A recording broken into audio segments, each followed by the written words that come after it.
Well, there we go. I mean, Judas and the Black Messiah coming in from It's really nowhere. funny if you really think about it, AJ. I told you that Judas was one of the only movies that I had playing in my local theater that was even potentially getting nominated for anything other than Kaluuya. And I've negated to go see it. And you never know what I may end up doing now. We'll see. Yeah, it was all. It's definitely Kaluuya and it's definitely Song. That's about it. And yeah, that was the way of thinking for a while. I guess the first thing to say is the thing I just said right before we turned the cameras on. Now that we start with Judas and the Black Messiah, supporting actor's over now, right? Oh, yeah, for sure. He was already headed in that direction, but we were like, it still could be Cohen. Depends on what SAG says. But yeah, Now, if Cohen wins at SAG, though, he may have a little bit more of an uphill battle, but I still think he's going to win at this point. anybody that went at SAG is a huge, huge, huge threat. But I wouldn't count on those being too inspired. Really, the main thing SAG's going to really uh, point us in the direction in is actress and supporting actress, which should be Right? semi interesting. I mean, like I was saying, if Seyfried fucking wins with nothing behind her, I'm gonna be pissed. And you see, that's why I let this video play for 30 seconds before I even transition, so we get round the swearing thing. Because I knew when Amanda's name was coming up, a swear word would be uttered from AJ's mouth. Um, The only thing missing right now is a big giant picture of Danhausen in the middle of the screen. So, hold on. which I'm sure you can bring that back this No season too. swearing. It's your fault, Tom. No swearing. Brand new Danhausen action figure coming from Zombie Sailor Toys later in 2021. Anyway, cheap plug, Major Pod. Anyway, wow, that's what just happened. I feel like Blampier right now. What just happened? The thing is, That hey, Tom Hanks, it's very appropriate. to some extent. His movies got double nominated tonight. Anyway, welcome everyone. We've been waiting all year for this. We just got finished with the live reactions. They're available on this network if you want to check them out. And now we're going to talk about it. And then we're going to talk about it this time, and then we won't talk about it again until we make our official Oscar predictions in a few weeks. My name is Owen. Joining me as always, we have Ashley and AJ. Paddington 2, motherfuckers. Let's talk about what. Yeah, let's talk about what just happened. We got a lively chat, so I'm going to do my best to try to keep everything up. Ashley, do the same thing if you can. Yeah, I'm just taking Top Hat the. immediately says there's a woo boy. There's a lot to unpack. Yeah. I was right in my description, you know. There were some nice surprises and some, I'd say at least a couple of shock omissions. Yeah, we'll get to that later. Top Hat says the Five Bloods only nomination only for something no one was even predicting. Yeah. It's got something though. I wanted to go with it when I saw it shortlisted, but I was like, it's struggling enough as it is. Maybe I shouldn't. Despite the fact that I was the one saying, "Oh, the guilds will help it out. It'll overperform." And of course, we do our predictions before the fucking guilds come out. So I probably wouldn't have done that if we had done things in a different order. But yeah, at least it got something. I know that's Yeah. it's a small thing, but it's so I do love. I would like to see a trend continue after Black Klansman of Blanchard getting nominated for Spike Lee's movies because his scores are amazing. Minus Harriet, but we don't have to worry about that. But So we have an old face from the past in our chat right now. He's under his shoot name. So welcome the former Gaius, Christopher, to chat. Oh. Ashley, he's got a comment that I made public that you can go ahead and say, because of course I can't curse on here. So he has 2 questions. Number 1, he wants to know about the reactions to the Five Bloods Five Bloods doing dog shit.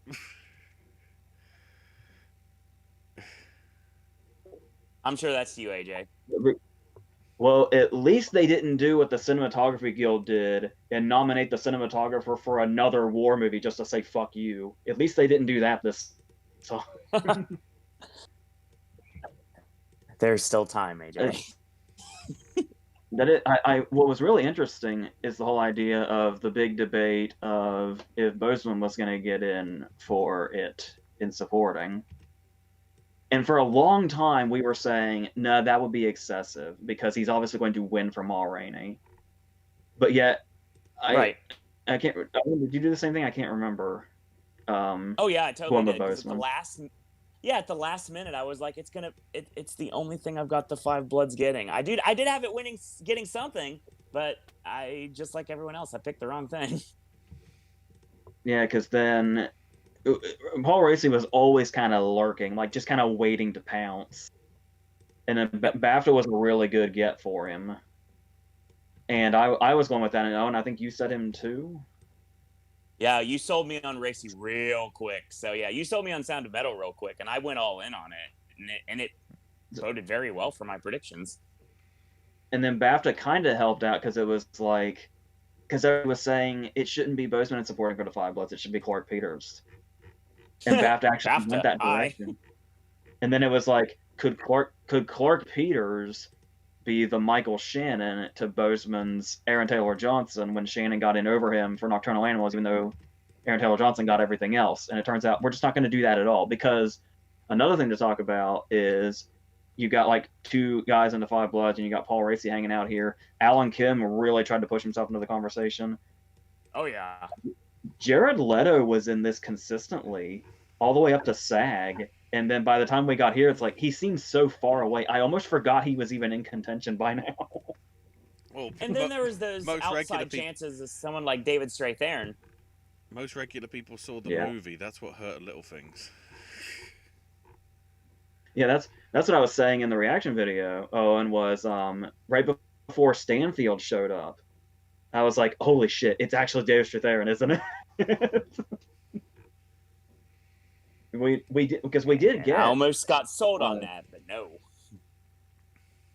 We knew that was going to be a precursorless spot, apparently, at the very last minute.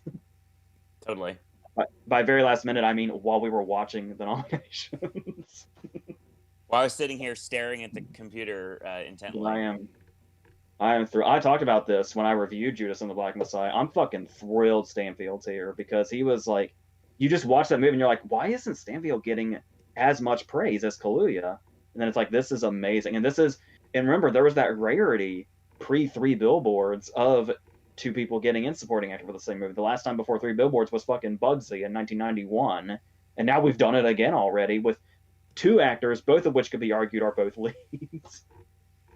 I would say because of the prison stint in the middle, Kaluuya is supporting, but I would say Stanfield's definitely lead. So it's a little weird, but I'm thrilled enough that he's here that I don't even care.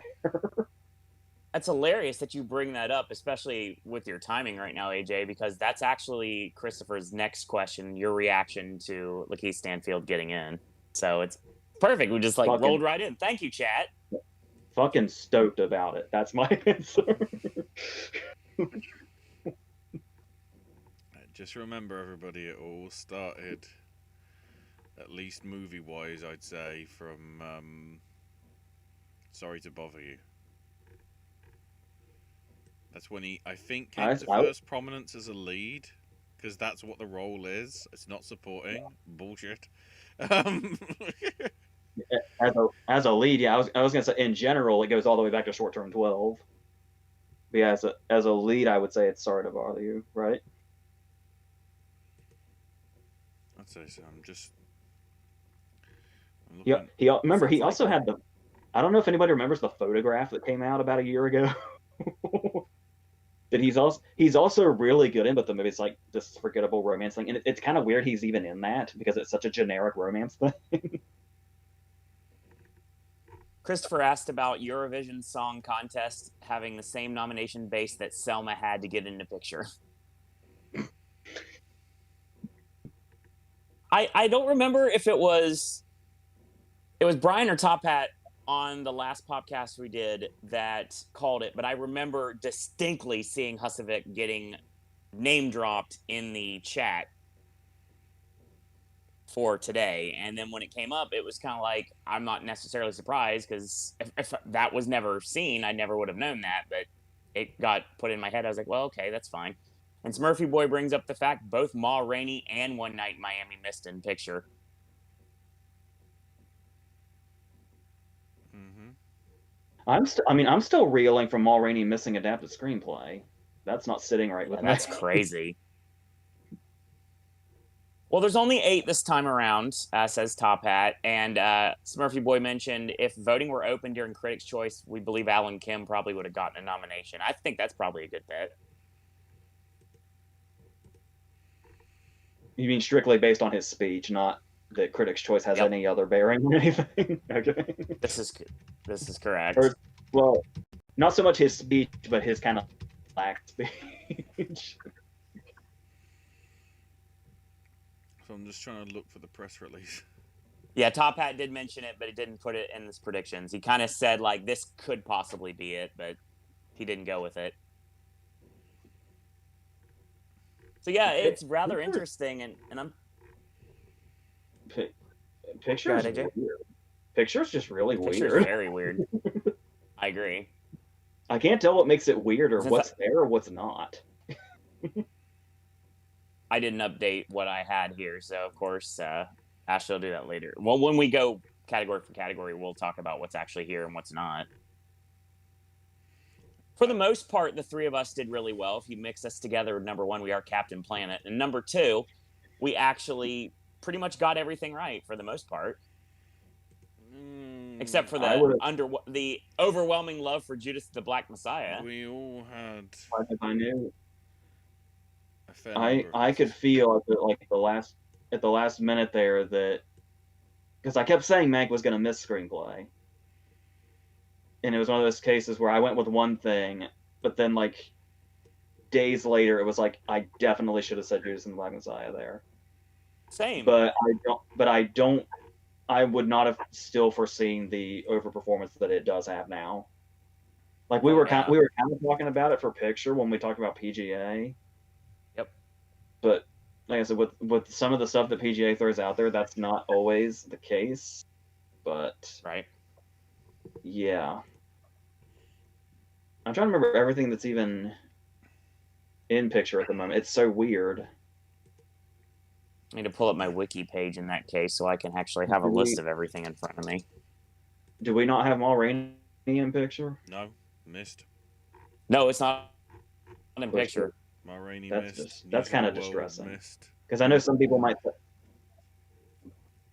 I was going to say that the other one. To be fair, the other one, which will please that one person in that message board that you go to, AJ. One Night in Miami missed. I was going to bring this up too. Yeah. Yeah, I said both of these a few minutes ago. The thing is, the weird thing about the whole situation this year is the fact that everything is it's very strange. In some ways, AJ, you talk about how it's very cookie cutter and by the book, and it is in a lot of ways. But in some ways, they decided they really want to throw a lot of curveballs this way, so a lot of heat being thrown. Mainly, it's the leading categories where they got boring. Yeah. It's like, oh yeah, of course, yeah. they snubbed Sophia Loren both times. Yeah, that screwed me on both predictions.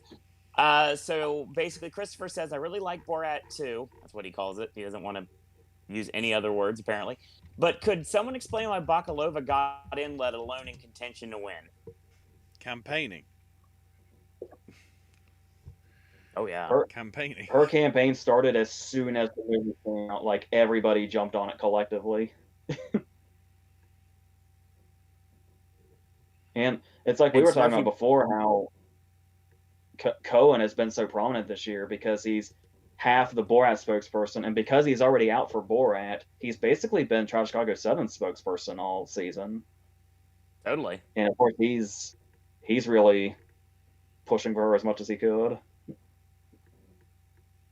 Yeah, and I'll tell you, and Smurfy Boy brings it up, and that's something that I've said before, and I said before we started live today, and I'll say again on here: can Bakalova win supporting actress? Not only can she, I think it's a very good possibility. She very well could. She very well will.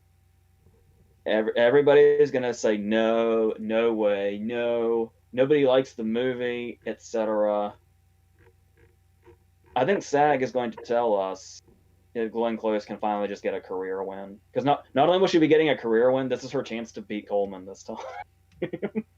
But if Close wins SAG, I feel that Bakalova could still win the Oscar. But it's anyone's guess at this point. I think we're gonna have more of a race if that ends up happening. If Close should win SAG and Bakalova should win BAFTA, yeah, it's what I'm thinking tied, could happen. Basically. It's tied going in.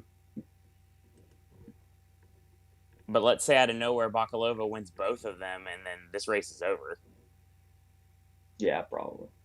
Because it's whenever there's a race, honestly. when in doubt. Yeah, when there's a race, when in doubt, go with the SAG winner. There are certainly cases to go with the BAFTA winner, but more often than not, it's the SAG winner. But then again, this is a fucked up year, so. Tell me about it. Top Hat says it takes a lot to stay in character whilst in these real life scenarios. Yeah, and with not much, if I remember correctly, she doesn't have much of an improv background, which is like everything you need to do that.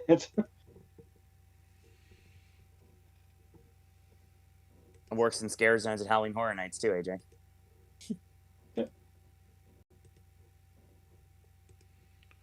trying to have a quick look, see if somewhere on the Academy's website there's actually... Smurfy Boy says they snubbed legends like Sophia Loren, Jodie Foster. Oh, yeah. So that thing I was saying about I wasn't buying the Mauritanian stuff, I guess. Nope, no Mauritanian. I mean, I was worried about it. I was trying to. I was worried about it post BAFTA, but it was like I just felt like it was too. I mean, obviously, being a late player can help you. Judas and the Black Messiah. Being a late player can definitely help you, but I feel like the Mauritanian came in like a little too late. Like when it came, unlike Judas and the Black Messiah, when the Mauritanian came in, the initial response was, "What the hell is that?" I imagine that. Right, and everybody else is like, "No, actually, what the hell is that?"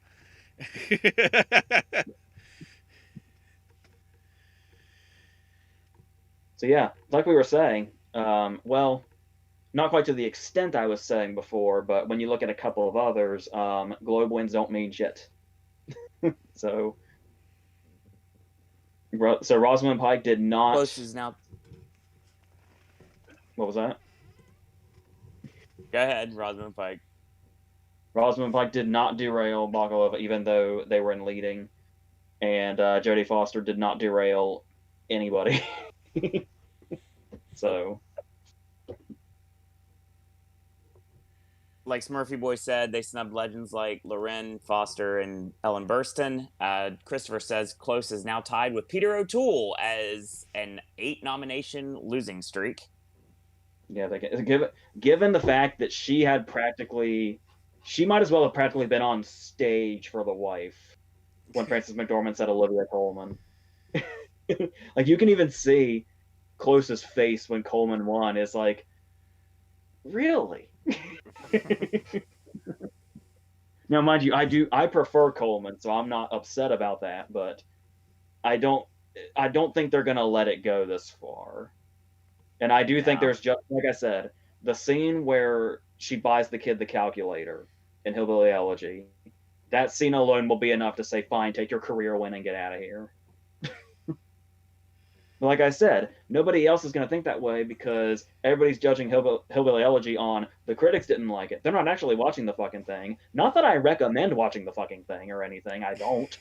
But if she were to win, I can totally see it. Like, it's not going to be something from out of nowhere if she wins. And it's not going to be something crazy just because the critics didn't like it. It's who she is and what the part is, and who gives a flying fuck whether she has a Razzie nomination or not? Because the Razzies just do whatever the fuck. Right. They're mostly wagon shit anyway, except for music, which they've got right. But yeah, First music reference. Take a shot. So a couple of things which I might mention now because I probably won't remember when we do the nominations. The current plan supposedly is to do somehow an in-person ceremony. It was mentioned already. Yeah. was it? This is news to me. I feel like. Yeah, there's going to be in 2 different locales, and Okay, it's going to take place on the 25th. Please be more organized than the Globes doing the 2 places thing. It sounds like Dolby again, and then like a tent somewhere like the Spirit Awards. So The point is It's though, like- I've just realised we are like, I had a look because it's literally on the top of the ABC Oscars site. We're 41 days away. We still don't have Christmas. a host. I assumed we were gonna stay hostless since 2018 was the first try and it went so well. I felt like we were staying hostless indefinitely,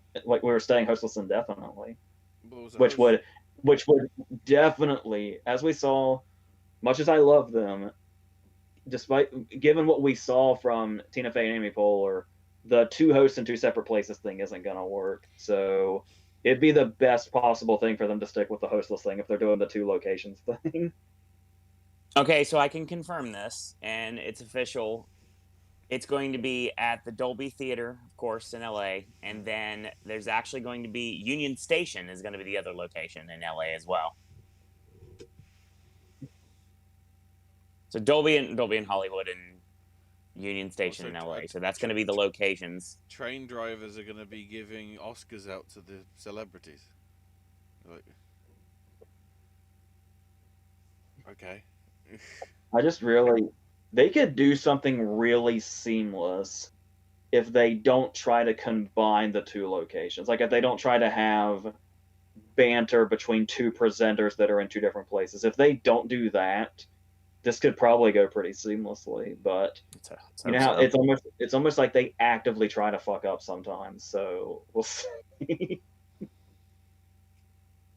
Top Hat says I was 5 for 5 on supporting actor, so I'm satisfied. So was I. Smurfy Boy says Yoon Yoo Jung could possibly win at SAG. Very possibly. Maybe, very likely. What the hell was that? Was my reaction for Ben Zeitlin getting in for Beast of the Southern Wild, says Christopher. Yeah. I mean, it's a good nomination in retrospect. It's just at the time we kept saying that's the wrong Ben. What are you doing? but tell me about it. Let's take the race out of the conversation. Was it the wrong Ben? Have you seen Beast of the Southern Wild recently? It holds up really well. What? But, I do this every single podcast. Why can I do this again? Why not both?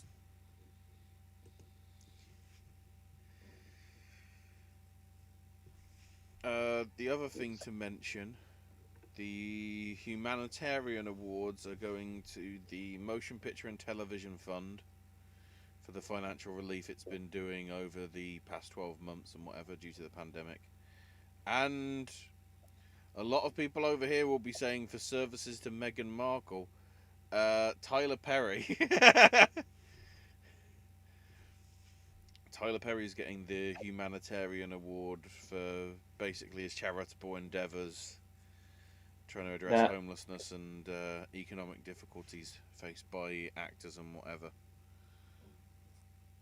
Yeah, as absolute bullshit of a director as he is, that actually makes a lot of sense. Yeah. Absolutely. And the other interesting thing, the Governor's Awards aren't happening, and it says they've planned to incorporate the winners into the Oscars ceremony. But if that's the case, we don't know who's won the Governor's Awards if we're not just counting it as the Humanitarian Awards. As in, there's no honorary Oscars this year, seemingly. Unless we just announce them and they just present them on the night, sort of thing. So we'll see. So, let's get to the 23. All right. So yeah, special visual effects. We had Love and Monsters, Midnight Sky, Mulan. God damn it. One and Only Ivan and Tenet. I don't know what in the fuck Mulan is doing here. I have no idea. Look, if How Mulan, no one went with if it. Mulan is here, why isn't Wonder Woman 84? Because that's the verge of CGI we're talking about. Let's be fair. I feel like Mulan is a lot better in that department than Wonder Woman. Actually, Mulan's better in almost every department than Wonder Woman. The only thing Wonder Woman did better was avoiding controversies. Yeah, but I still some of that overly CGI stuff, and of course that's partly what led to China going it's too westernized because there's too much CGI. You know, from the country that gives us stories like Crouching Tiger, Hidden Dragon, and House of Flying Daggers. Yeah, let's not try and do that much wire work. We'll just CGI it. Yeah, throw Curse of the Golden Flower in there also. Yes. Yeah, there's some. Ang Lee did that shit in Crouching Tiger, Hidden Dragon over 20 years ago. Why are we at this right now?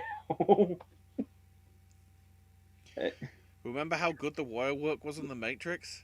And then they did all those stupid CGI Agent Smiths that look nothing like Agent Smith in the film 5 years later. Oh. I'm thrilled that Love and Monsters is here, not only because the monster designs are very cool. The monster designs reminded me a lot of the monsters in Kong Skull Island, I think I mentioned before, which makes sense that because it also got in. But I just kind of really love that movie. Like, it was so surprisingly good. One of the few little movies to actually get in here, arguably, or in any of the categories, really. You know, the one sole thing, but you know, it's worth giving it credit. Yeah, I feel like we're so far away from when Ex Machina won. And they were like, let's go subtle just once in this category. I'm honestly kind of genuinely surprised Welcome to Chechnya wouldn't make it because it's I didn't see it yet, but from the sounds of what they did, sounds very interesting. Would have been really inspired, but they were a lot more inspired this year in general than last year, at least. But still kind of splitting it half and half on whether they were feeling inspired or not, it seems. I mean, is it arguable that One and Only Ivan is semi-inspired as well? It could be. Because Midnight Sky's in there because it's a space film. And Tenet's in there because it's Tenet. So then it's the other three. Yeah, there's three. Sorry, there's two. Three things. Mulan doesn't exist. Yeah, there's three things that will always get you in this category: Nolan, space, gorillas. It seems. And honestly, I'm okay with all three of those. Hang on, so let me just write it in. King Kong versus Godzilla and Dune. Okay, that's ready for 12 months' time. Yep. Top Hat says the Academy sure do love them a good monkey. Especially Smurfy when it's Boy says, I Christopher think there's a Walken. Yeah. Smurfy Boy brings up a good point. I think there's a dilemma with Glenn Close. Do you want to give her Oscar for Hillbilly Elegy, or do you want her to lose yet another Oscar? Ooh.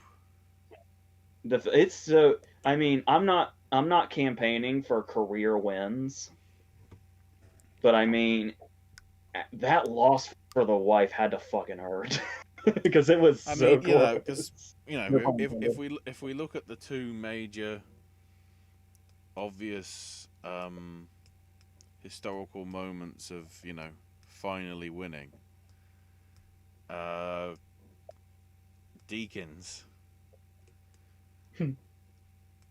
winning for Blade Runner. There's a literal hashtag that Ashley has had for years that made up because of this. Was it Blade Runner or was it 1917? Or both? Both. Yeah. Both. So it's like He finally won and then did it again 2 years later. Yeah.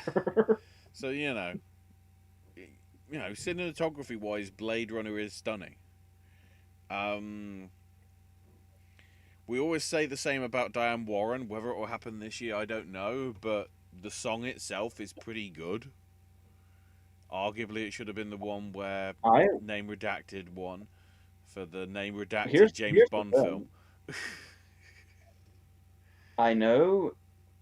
Actually, I don't know where this is coming from, but I feel like the conversation right now is that Speak Now is the front runner right now. But I finally listened to most of the shortlisted songs recently. Mm-hmm. Mm-hmm. I could genuinely see Warren finally winning this one. Because I feel like Speak Now is her only competition, and Speak Now is so fucking generic. I mean, I do like the background behind Hear My Voice. Yeah. You know the background behind that song. It wasn't even supposed to be in the film. Pemberton secretly cooked it up with Celeste, and they just stuck it on the end and see whether, Sorkin liked it. And he was like, "Where'd you get that song?" And it stuck, and it's now an Oscar nominee. Yes! It did the Judas and the Black Messiah. It literally snuck in at the last minute, but this time literally into a movie.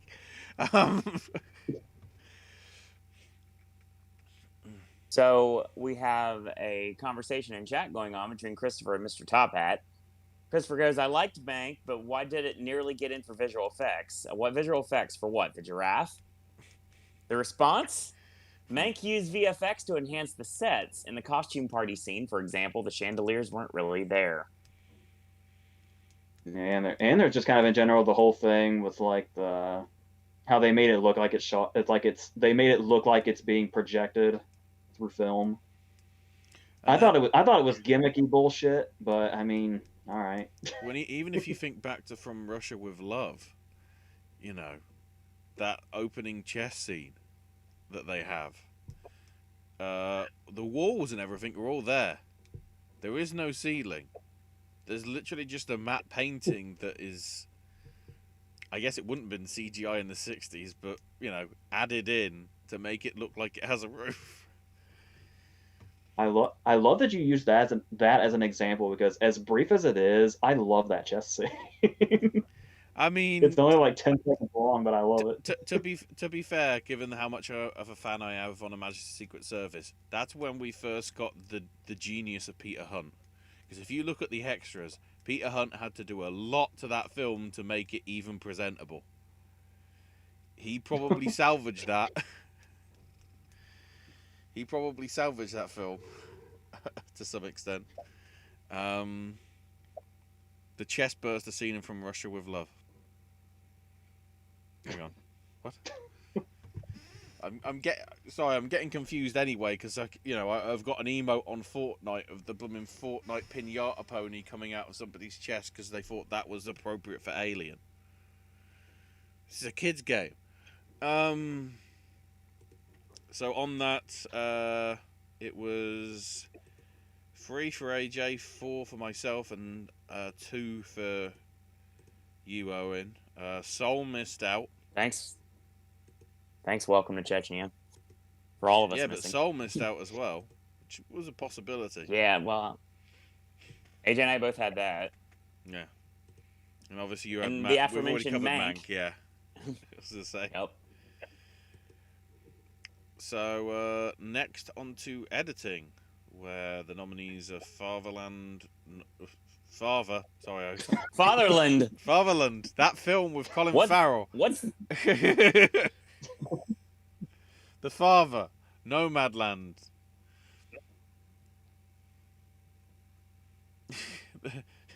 It's the Fatherland Woman Sound Trial. Father, Nomadland, Promising Young Woman, Sound of Metal, and Trial of Chicago 7. I was trying. People were starting to gaslight me into thinking that Nomadland had fewer cuts in it than it does. I could have sworn there's only like one big long take scene in it. And then I was certain of that, but everybody was telling me like, oh, if because of that they don't usually go for that. But it's like I don't think like it's yeah, like I didn't see it not getting here because it's not like it's not fucking Birdman. Yeah, but keep in mind, last year, what made it into editing, even though it was presented as one continuous shot?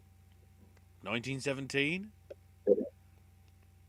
I couldn't remember. Did it? 1917 did get in editing? I already forgot. Yeah, because I grimaced when it happened. Remember? Yeah. Because it's I guess it's the digital editing of like spicing the scenes together to make it look. We basically had. Well, AJ and myself we basically just missed one. Mm-hmm. And Ashley missed 2, because that's when we thought that News of the World was going to get in and Mank was going to get in, and I thought if anything, I thought the shootout alone in News of the World would get it in here, but that's not the case. Part of me is wondering now whether The Father is this year's 1917. As in, you know, the aspect of like having things change because of the Alzheimer's reflection. So it's more subtle editing. Does that mean I'm going to hate it in a theater that's way too cold or way too hot? I think the story, from what I've heard, is powerful enough to make you be accepting of it. It's not... I hope so, because I hated 1917. Yeah, I'd seriously doubt they have much in common. Yeah. I'm sure they don't. But yeah, it's driving me crazy that The Father is the only major player I haven't seen. And all these things are so intriguing to me. Like, I can't wait to see this. Top Hat says 1917 did not get editing. Tenet did do as badly as I thought it would, but it still missed some of the bigger. Didn't do as badly as I thought it would, but it still missed some of the bigger ones. I guess I'm trying to. I think, from what I remember, we all had it in editing last year because it was in the Critics' Choice, it was in the BAFTAs, and I think it made it in the Editing Guild as well. It just missed out on the Academy, I think. I don't remember going for it, and I didn't remember getting in, but I could have one of those wrong. I wasn't sure, but I know it was in contention at a few places last year. That's why I made the assumption, because you know it's 14 months ago.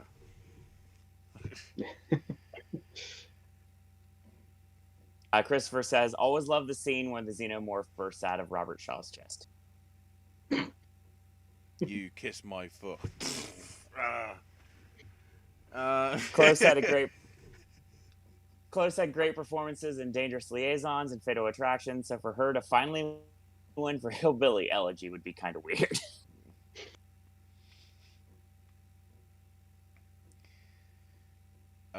So costume design with, I mean, it was going so well for AJ. It was Emma. It was Ma Rainey's Black Bottom. It was Mank. It was that film we don't mention, Mulan. Except I just mentioned it. And then it wasn't David Copperfield, but they actually went for Pinocchio. That's pretty wild. Pinocchio made it in.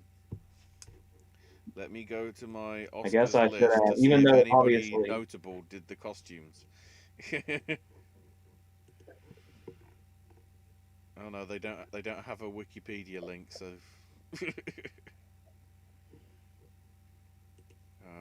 I just wanted to be. Because I was getting ready to solidify what I said about Mulan when I did predict it was the Disney remakes seem to always get in here.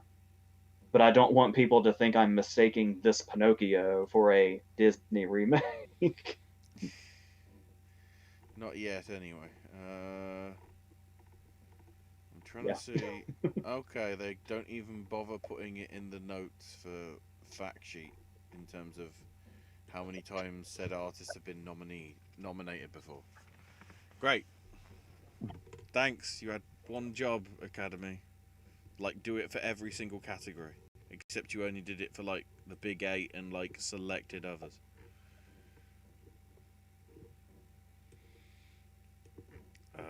Top Hat says Pinocchio shakes fist. Pinocchio! There you go. That's better. I know that's what you wanted there, Top Hat. You're good. Bar Mank, has every Best Picture nomination got at least 6 nominations? Hang on. Now you're asking stuff. So Don't make him work. Not a good idea. Mank has 10. Father has 6. Judas and Black Messiah has 6. Minari has 6. Nomadland has 6. Sound of Metal has 6. Trial of Chicago 7 has 6. Promising Woman has 5. And should have 6 at least. That's the 8. Yeah. Promising Young Woman has 5. So that's the lowest of the lot. Same. Well, Mank can kiss the tip of my cock, first of all. But secondly, I was also saying about how I wasn't sure how it was going to balance out, because the thing was, yes, Mank is the movie by the really respected director about Hollywood and about its classic era and its legends and its industry and all that stuff. But it was also so cold, and the Academy doesn't really take to cold stuff as much. Like when Bennett Miller got in for Foxcatcher, but it didn't get in picture. A lot of people said Foxcatcher didn't get in picture because people just felt too cold to it, because it was kind of had almost an emotionless vibe in it, which I don't think is true, but just kind of generally that was the thought. And that's where I thought Mank was going to go. So it's just this balance of, do they love... There's sort of like also the Mel Gibson debate with Hacksaw Ridge. It's like, do they hate Mel Gibson enough to not nominate the World War II movie when he got in for Hacksaw Ridge? And it's like, are they going to not nominate the big industry movie because it's cold? And I guess we found out which one outweighed the other. So. It's true. Hang on. I'm trying to check on these other ones. So yeah, on the costume, Trish Somerville for Mank, Bina Degler for Mulan, and Massimo Cantini Perini for Pinocchio are all first-time nominees. Alexandra Byrne has been nominated 5 times for Mary Queen of Scots, Finding Neverland, Elizabeth, and Hamlet back in '96. Her only win was for Elizabeth the Golden Age back in 2007's films, so 2008. So Anne Roth is the even more fascinating one. So, what year do you think her first film nomination was? What year's films? Are we talking 50s? Am I way overshooting? Or... Oh yeah, you're way overshooting. We're talking Amadeus's year. Oh, 84. Yeah. She was nominated there for Places in the Heart. Then she won for English Patient in 96. Co-nominated with Gary Jones for Talented Mr. Ripley in 1999. Her last nomination was 2002. It's been 19 years since she's got in to the Oscars. That's pretty crazy when you think about since then. I mean, I'm just looking. She did too many costumes for M. Night Shyamalan. That's probably why.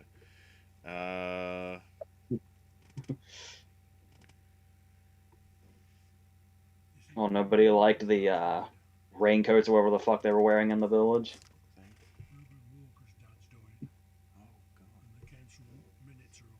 Or Bryce Dallas Howard's long night shirt in Lady in the Water. I'm just looking at what she did. She did The Post a few years back. Girl on the Train, Ricky and the Flash. Oh, she also likes Meryl Streep then. Way back, Hope Springs, Mr. Popper's Penguins. Okay. Julie and Juliet. Oh, Doubt. Mamma Mia, but only the first one. She really does like. Why didn't she do the prom? So yeah, Anne Roth, first time nominated in 19 years. Or 18 years, I guess, because 2002 to 2020. What? So. What was that movie in 2002? The Hours. Streep, of course.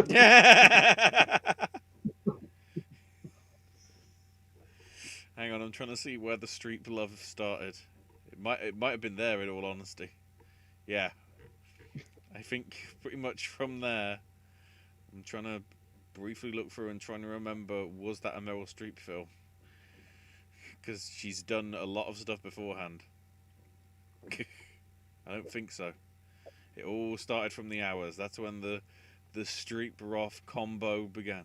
She also did costumes for the Birdcage. Hell yeah. And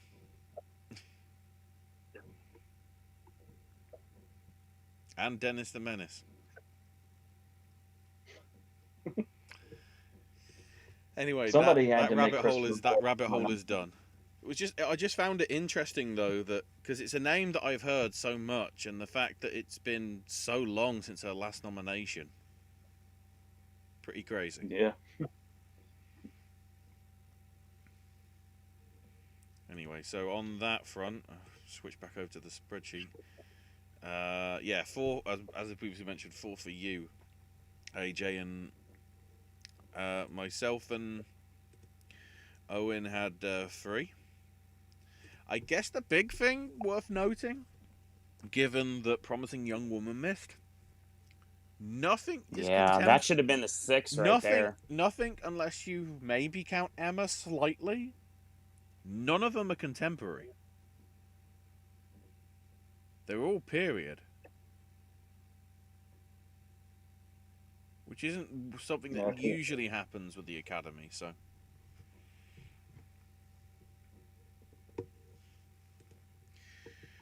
Because I remember being surprised when Inherent Vice got in. And it feels like it's like in the middle because it's not contemporary, but period feels like a strong word, even though it is technically period. Yeah. So on to makeup and hair, where I might as well just say it. I don't know why I went with Birds of Prey. I should have felt confident enough that they'd actually go. If there was any other clue anybody needed, that Suicide Squad 1 solely based on Killer Croc. Does this not go? Birds of Prey needed more Killer Croc. That's what it is. So for this, we have basically what Owen and AJ said. Emma, Hillbilly Elegy, Ma Rainey's Black Bottom, Mank, and Pinocchio.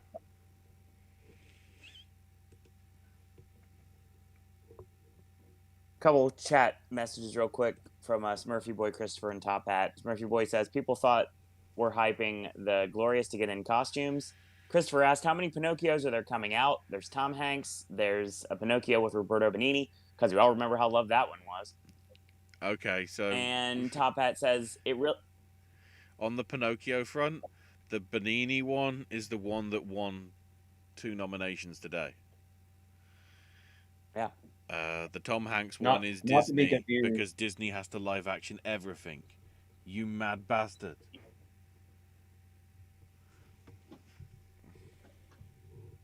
Go ahead, AJ.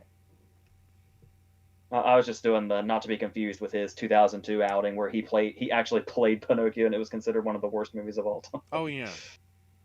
Which was alluded to. That's what he's referring Yeah. to, yeah.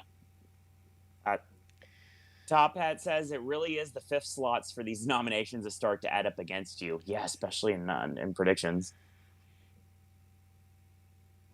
Christopher says it wasn't just the raincoats that people didn't like in The Village, just no one liked The Village. Fair.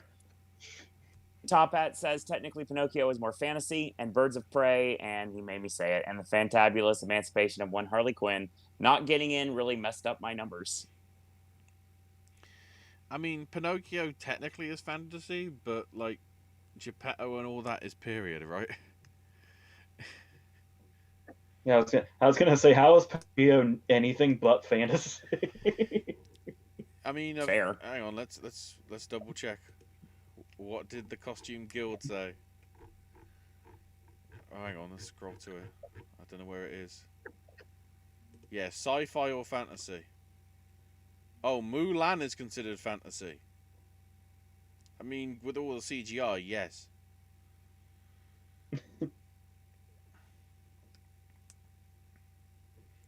Also, The Five Bloods is considered contemporary. I guess part of the film is. Yeah, most of it is. But yeah, it could be. But yeah, it's The flashbacks to Nam can't be too contemporary. Considering that was set in or around the time of One Night in Miami, which got in period at the Costume Guild anyway. and I guess it could be there could be confusion because while the Vietnam scenes are technically period, the fact that the actors were not de-aged, like it's like, wait, are we contemporary or period? What is this? So, to cinematography. I'll go through the actual list of the names for this one. Sean Bobbitt for Judas and the Black Messiah. Eric Messerschmidt for Mank. Joshua James Richards for Nomadland. Darius Volsky for News of the World. And Phaedon Papamichael for Trial of Chicago 7. I'm very curious to rewatch Judas and the Black Messiah and the Trial of Chicago 7 based solely on these nominations because that is an aspect that I don't recall standing out, especially in Trial of Chicago 7. I don't know where that's coming from. But that's, yeah. Unless it's because it's such a big player and they just went in that direction. But this category used to be so inspired, and the last couple of years have not cared, apparently. Just double checking if we have some interesting nominees here. I guess for last year, some people could say The Lighthouse was an inspired choice, but I kind of feel like The Lighthouse was always destined to get in here, if anywhere. So, I don't know. So as long as it's correct, which given that it's Wikipedia, I'm hoping so. We have 4 first-time nominees here. In Messerschmidt, Richards, Volsky and Bobbitt. And to be fair, we've also got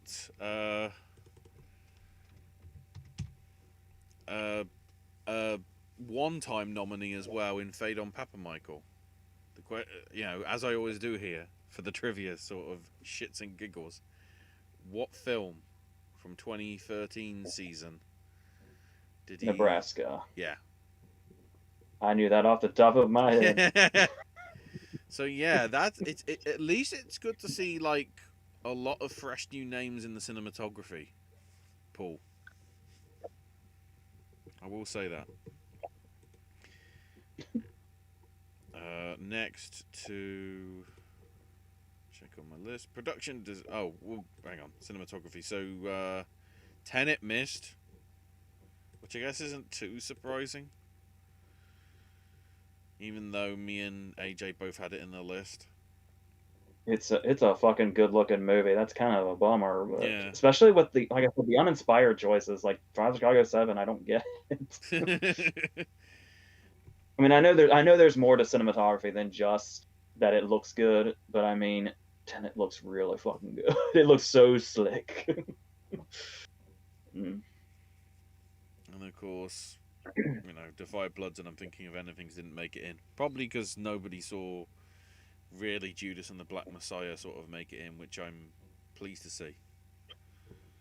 There was always going to be a fifth slot. We just picked the wrong movie.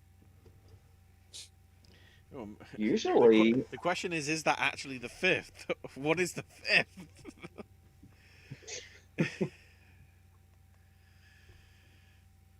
That conversation we'll have later. You know, but is still, Use the it's World. like that. It Is was Use always the World the fifth? Is, you know. It doesn't. No, it doesn't matter the order right now. We're not trying to figure out the order. It's trying to figure out exactly at this point that we had 4 that we were set on. Yeah. And then there's a 5th one, which may be a contender. It may just be in the bottom. It may be in the middle. We don't know. But given the fact how much the Academy obviously loved the movie, I think it's a much bigger contender than we thought it was going to be. Well, to be fair, we'll obviously get to it later. Judas is nominated 6 times, but only in 5 categories. Yeah. So it's technically 5 with an asterisk.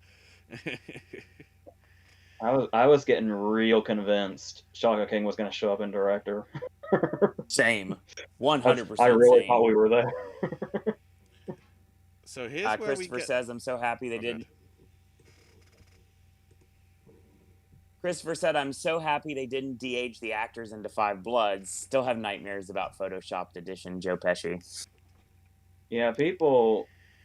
We see. I didn't mind the Irishman stuff that much, but I do like the idea that it would have been just something else that was distracting that everybody wouldn't shut the fuck up about. So I like that they just said, screw it. To be fair, and I didn't notice it that much on Pesci. It was more like obvious with De Niro. Yeah, and honestly, this might sound like a cop out and just me defending the movie tirelessly, but I still think that had to have been some creative choice also to where like when you think back to a memory, you only remember yourself as how you are currently. So it's almost like that's how they were kind of seeing their memories of Vietnam, was just them as they are now. Could be a creative choice, but whoever wants to jump on that with me can.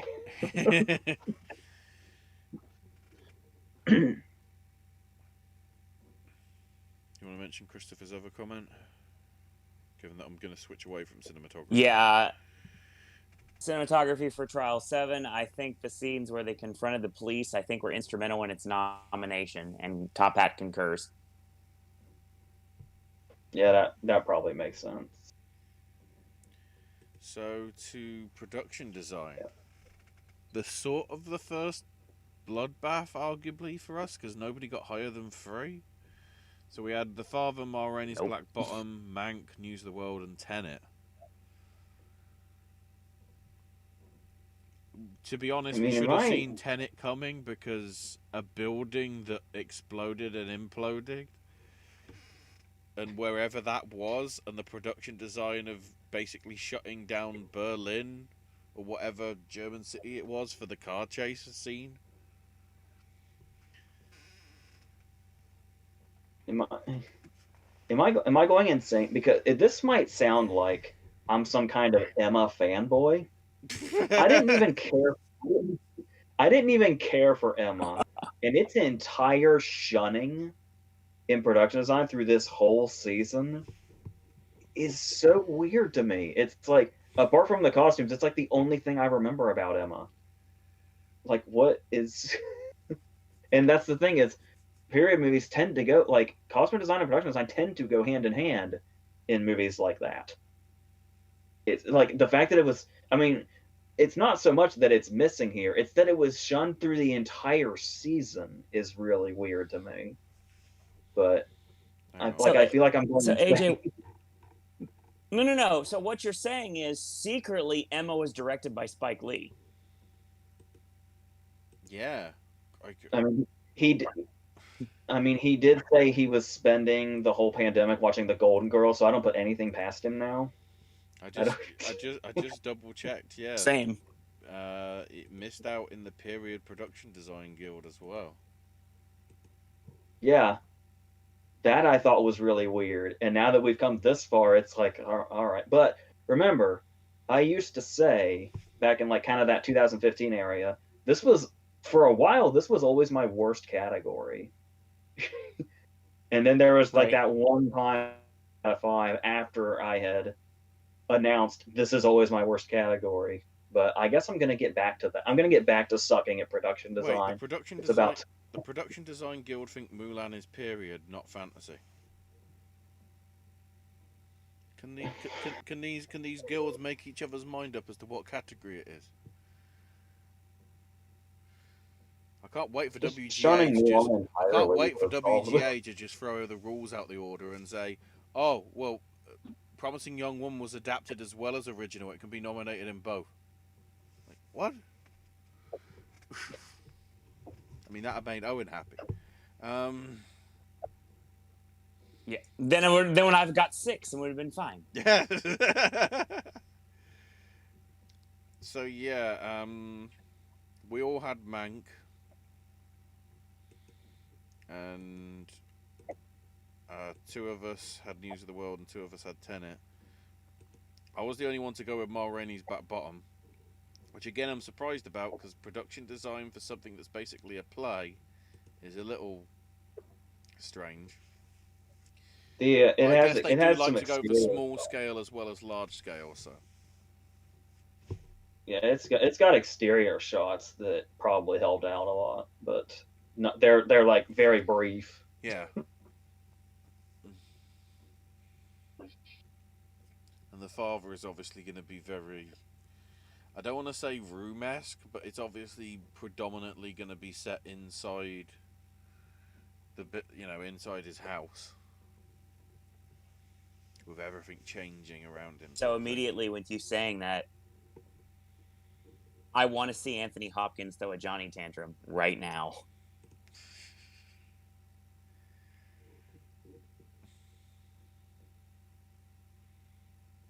Christopher is not happy with the term Emma fanboy. Oh boy. And Top Hat says that's okay, AJ. Emma was 7 years ago. Was it? I'm trying to remember which Emma we're referring to.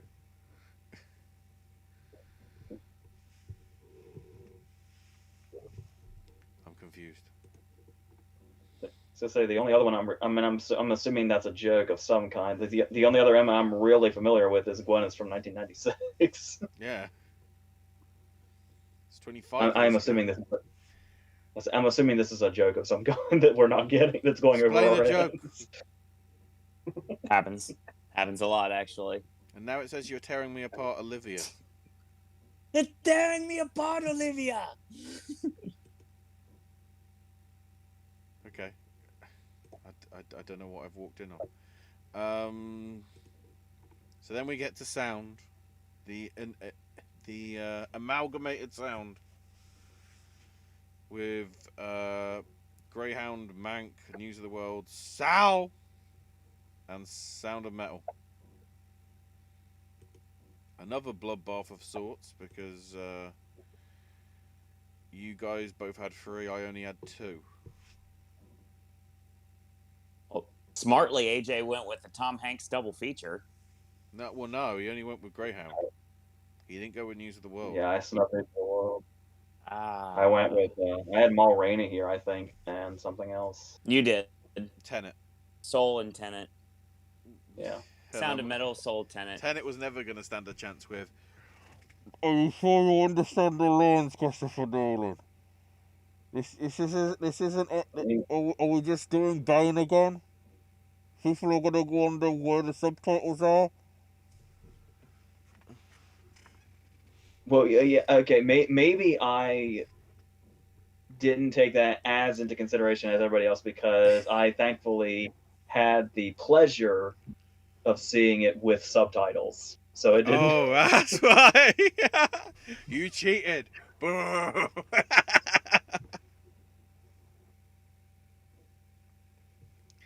I don't know whether I did better by seeing it in IMAX. I sort of wanted to. I can't see it now, as obviously and everything, but I'm intrigued to see whether it was actually better to actually sort of understand in IMAX, rather than whatever mix was for the standard release. You just saying Tenet in IMAX is giving me a headache. It's not as bad as you think. That's because there's a giant big It's screen. seriously. If it's a smaller picture, then it's more claustrophobic. Here's the thing. Knowing that I just kind of wanted it in the highest quality, even with the reviews and the responses, I just blind bought it on Blu-ray when it came out, and my volume goes from 0 to 100.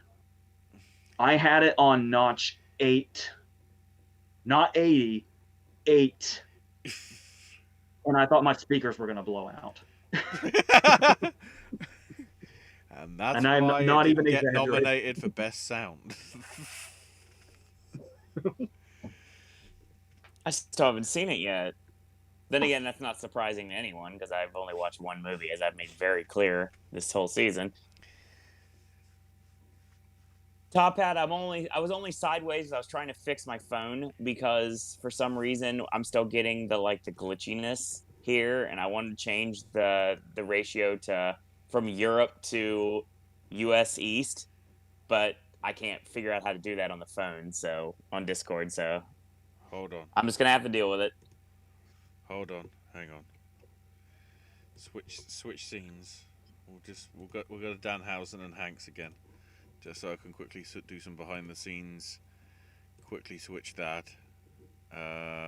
Switch that. Do that. Go back to there. And then it's as if nothing happened. So yeah.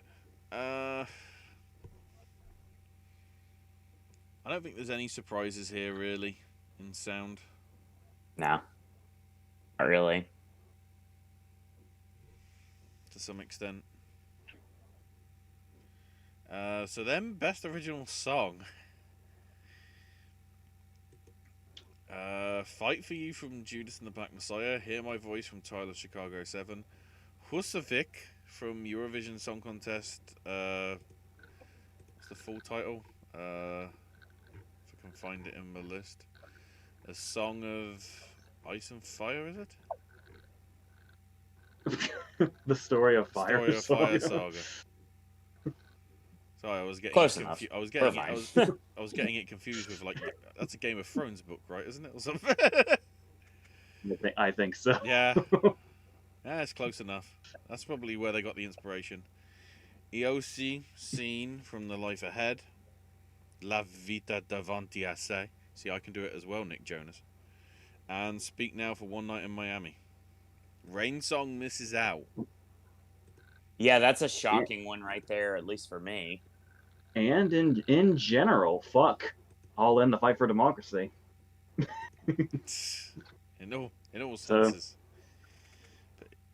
So I guess Husavik is the light-hearted one this year. Yep. Definitely. I don't know whether it has much chance of winning, but I shouldn't say that because then it will probably win. Just having a.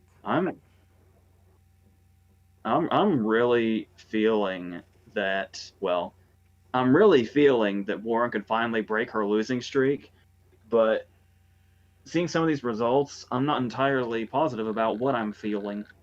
Like if I feel something, maybe I should run in the opposite direction. May not be a bad idea at this point.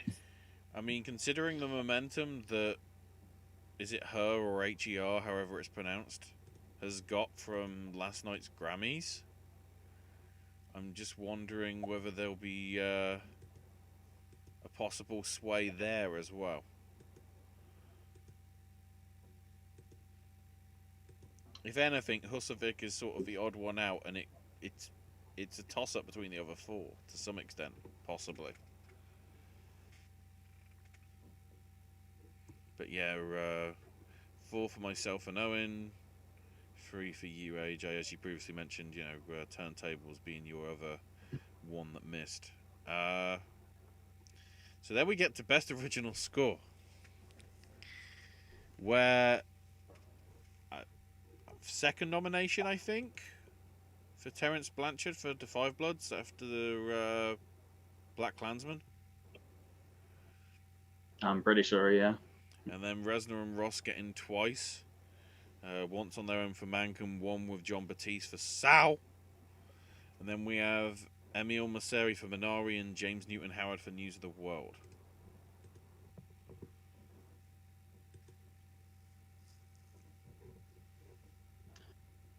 I snubbed Minari here, didn't I?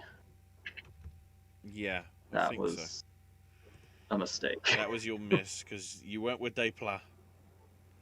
Always go with Desplat, except he got nothing. Oh.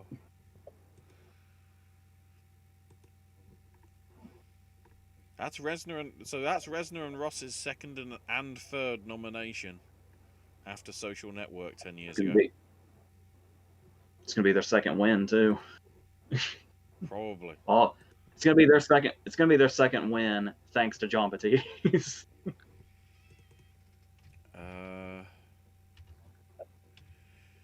annoying when I search for Best Original Score and I put in Emil for the Minari composer, and all I get is The Life of Emile Zola from 1937. So yeah, that's a first time nomination, and then Newton Howard. First nomination was Prince of Tides back in 91, Fugitive in 93, Best Friend's Wedding in 97 when they split the scores to dramatic and musical comedy. Then the score for The Village was nominated, Michael Clayton in 07, and Defiance in 2008. So another, nominee coming in for the first time in years, and another one that's never won. And he's not going to win again.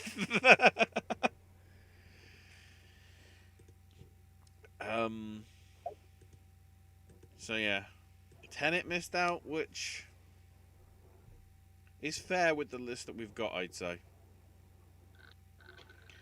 And That's then, like my thing about it was if Tenet was just going to be too bombastic for the voters or not. I'm semi-surprised that you actually went with Trial of Chicago 7, Owen. How so? There isn't that much of a sort of a big score to it, really. You really have to understand, once again, Ashley, when I go with something, I'm not necessarily going with something I've seen, so I have an extreme disadvantage, especially when it comes to sound. Well, it's score, not sound. I think they just... My argument was, I think they just don't dig Pemberton, because they've had like 4 or 5 options to vote for him in the past, and he still hasn't gotten in yet. Yeah. It's very possible. They just don't like British composers. Considering all the love for Desplat over the years. Then animated short. Dear God, right. I sucked here. So we had Burrow. Yeah, you did. We had Burrow, Genius Loki, If Anything Happens, I Love You, Opera, and Yes People. 3 each for both of you. I only had 1. Because the snail and the same one we all had. The snail and the whale, I think, broke the streak for the studio, I think. Which is big upset.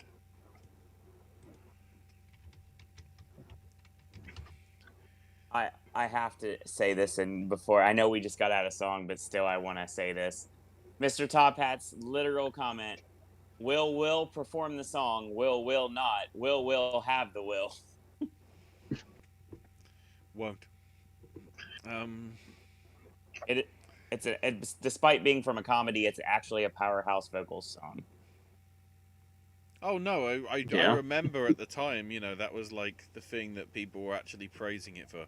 You know, it might not be, you know, a great film, but I mean, considering it's something that's representing the Eurovision Song Contest, it better have a good score.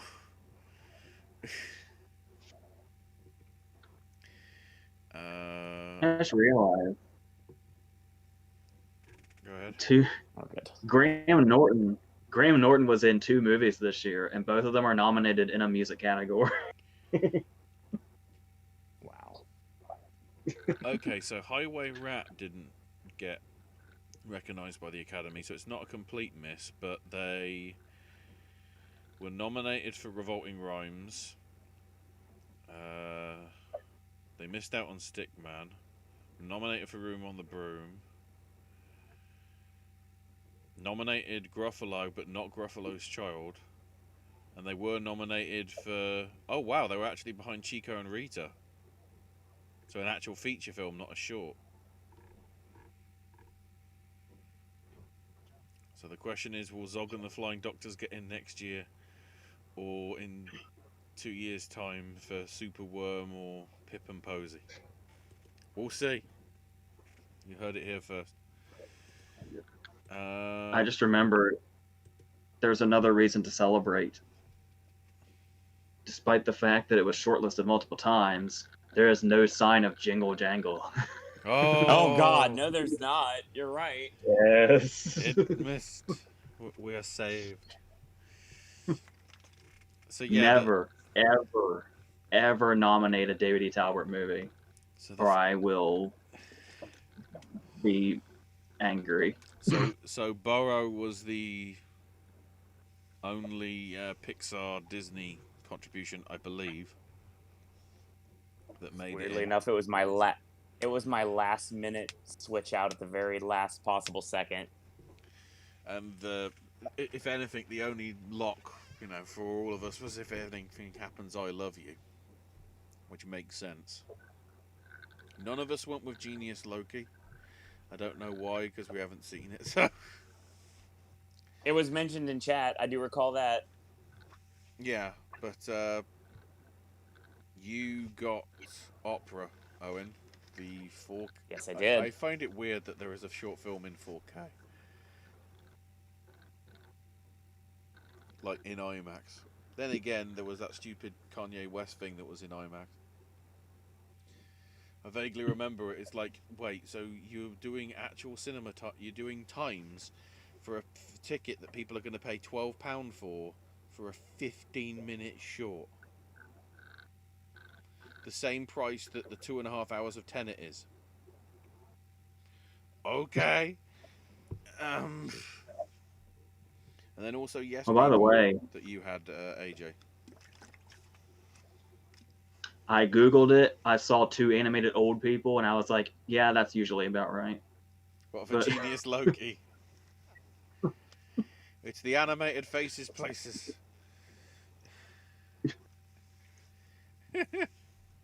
Is what If Anything Happens, I Love You was, but I did watch it recently after we did our predictions.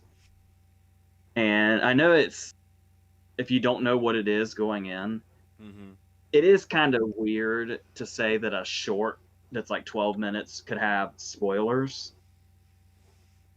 But I didn't know where it was going when I went in. But you know how when you pick something on Netflix and it has like the little rating in the top left corner that tells you the content of it, like some things that might be. Yeah. That tells you how it ends. Oh wow. Good job, Netflix. You had one job. What's the point in watching it when you give away the ending? Then again, isn't that how I mean, every Fast it and is Furious film goes right now? it is a really powerful moment when you get the title in context. But yeah, once it starts to piece itself together, you can figure out what's happening. Okay, so now I'm wondering if it's not going the way that I think it does from the way it's presented. Oh god, if they do that twist. It wasn't the kid at all. That's all I'm saying. It's a role reversal. So live action short. We have Feeling Through, The Letter Room, The Present, Two Distant Strangers, and White Eye. The big thing here, the obvious one arguably for most people, Pedro Almodovar's Human Voice, gets nothing. I guess they didn't like the dog. I'm assuming we're under the impression that Two Distant Strangers is the front runner. I think because of its subject Apparently, matter, yes. And the director is somebody that I can't remember, but he's a somebody in like a different like medium, but or a genre or something, but he's doing the talk show circuit. Well, he's a cartoonist. Trayvon Free, well, it's co-directed, but Trayvon Free writes for Full Frontal for Samantha Bee and formerly wrote for Daily Show. And Any Given Wednesday with Bill Simmons on HBO. And then Martin Desmond Rowe did Kobe Bryant's Muse back in 2015. Buzkashi Boys, Breaking 2. No, we already had that, didn't we? That's where we get Electric Boogaloo from. What? When I said a different medium, I might be thinking of the star of it. But either way, the director of it is doing the talk show circuit, and it's like, when do you see a director circuit for a short? It's obviously a big deal. Well, of course, if it is Trayvon Free that we're talking about, because he's worked on like Full Frontal Samantha Bee and Daily Show and whatever, you know, he writes for that sort of stuff. So he's sort of an obvious candidate, sort of beyond, arguably. So, but yeah, Human Voice didn't make. Oh, sorry, that's the one. DA didn't make it in. That me and AJ had, and Bitter in the Van were the other two that we missed. I can't remember what the details were about The Present and White Eye.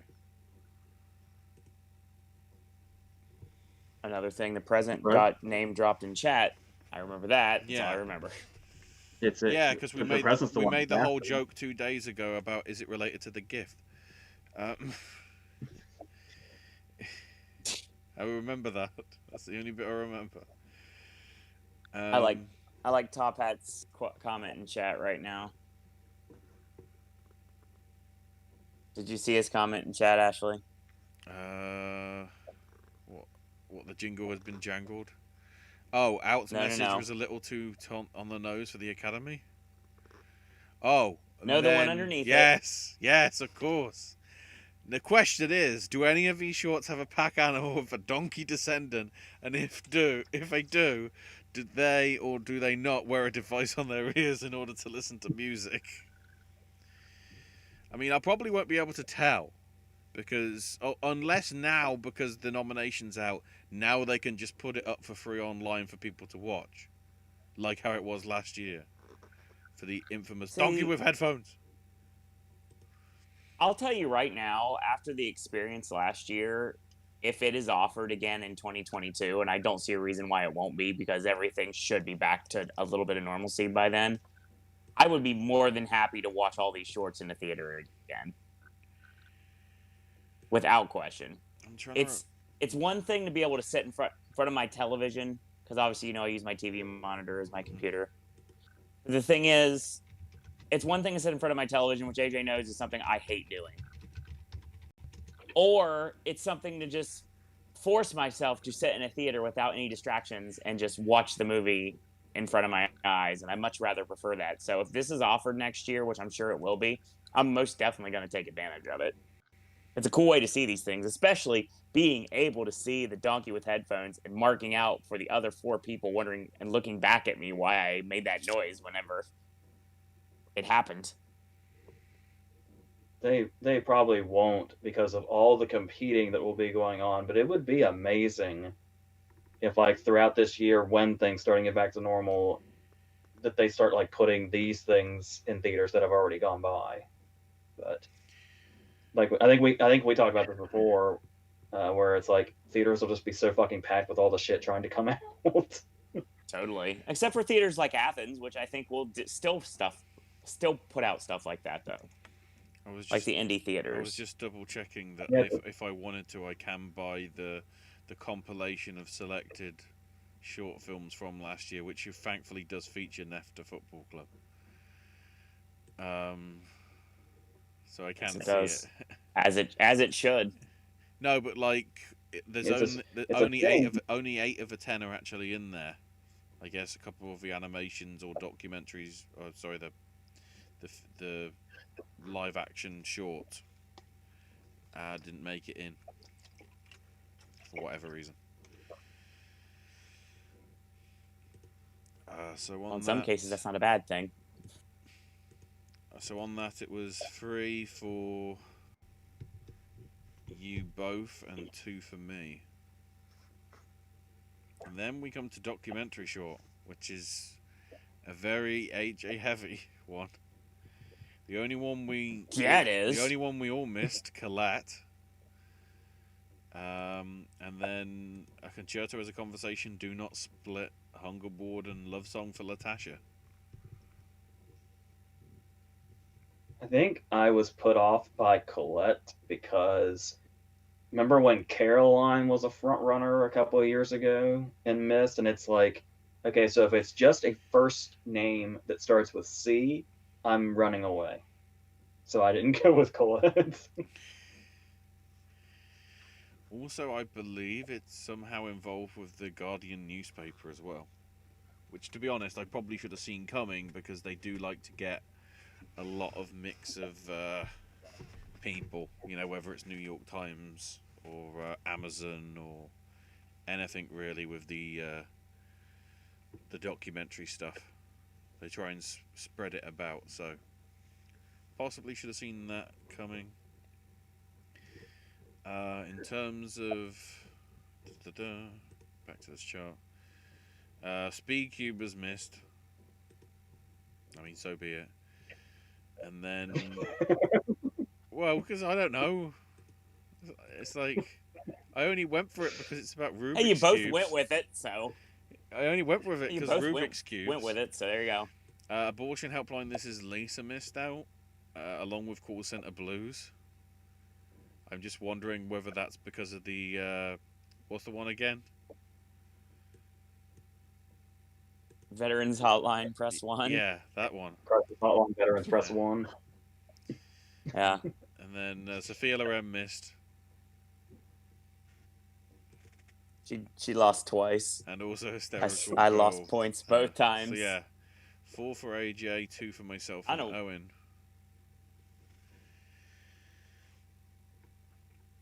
And so then we come to documentary feature. Where I start to feel a little smug because I was the only one that said collective. And I stood by it because of everything in that film. And I was right. We all got Crip Camp. So that's probably a strong front runner as well. Mole Agent was on your list, AJ. My Octopus Teacher is the one that we all should have put in. But because of all the announcements from the guilds, it's like we missed out because it's like, oh God, it's appearing in every single... It's in the producers, it's in the directors guild, it's in the writers guild. It's in the Editors Guild. That isn't even the guild that we talk about. It's like, oof. And then Time. Time is the Amazon contribution, not all in Fight for Democracy. I'm not even sure what Time is. Hang on. I'll literally go to my Amazon because I could watch it. I won't because then it just ruins the whole flow and it probably could crash anything. I just thought Time was a Pink Floyd song. Track 4 of Dark Side of the Moon, by the way. I can tell you if you want to know because I have it right in front of me. Let me have a quick. Well, no, because I'm literally just bringing the link up now, just seeing what the blurb is. This intimate yet epic love story filmed over 2 decades. Indomitable matriarch Fox Rich strives to raise her 6 sons and keep her family together as she fights for her husband's release from the Louisiana State Penitentiary, commonly known as Angola. Wait, the prison's known as Angola? To want to say that's racist? Oh, I like the number 1 review from the UK is 2 stars and the bloody headline is, "Can you overact in a documentary? Answer yes." Well, that person feels a bit awkward now. There will never be... It'll be hard to find a nominated documentary as fake as Hell and Back Again. Remember that one, Owen? Oh my god. That was literally a soldier comes home Hallmark movie in the supposed documentary format.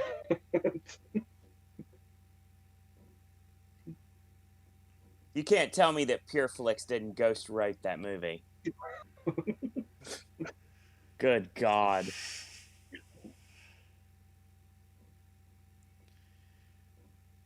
And I say that knowing that there have been nominated documentaries in the past that were proven to be fake. Accurate. Which says a lot. So yeah, 3 for myself, 2 for AJ and Owen. I guess the big misses MLK FBI that you both had, and also Welcome to Chechnya. And Truffle Hunters to some extent. There was a lot of buzz behind that, and that didn't make it in either. I mean, admittedly, I only had that, but with the way it was popping up in the other sort of like PGA and DJs, I thought it might have stood a chance, but it didn't. I knew it. I knew Boys Town and Dick Johnson is Dead were too popular to get in. It always happens. That is still... The fear for me is Collective was too popular, because it's like, I like that film, and normally stuff I like doesn't make it in here. I guess MLK FBI is has kind of been in the forefront also, and that's kind of genuinely shocking that it's not here. Like, it's just occurring to me that it's not here. Yeah.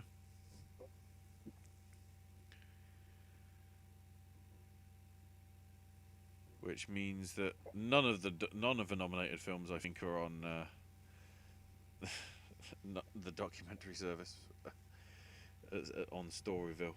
So that's sort of annoying.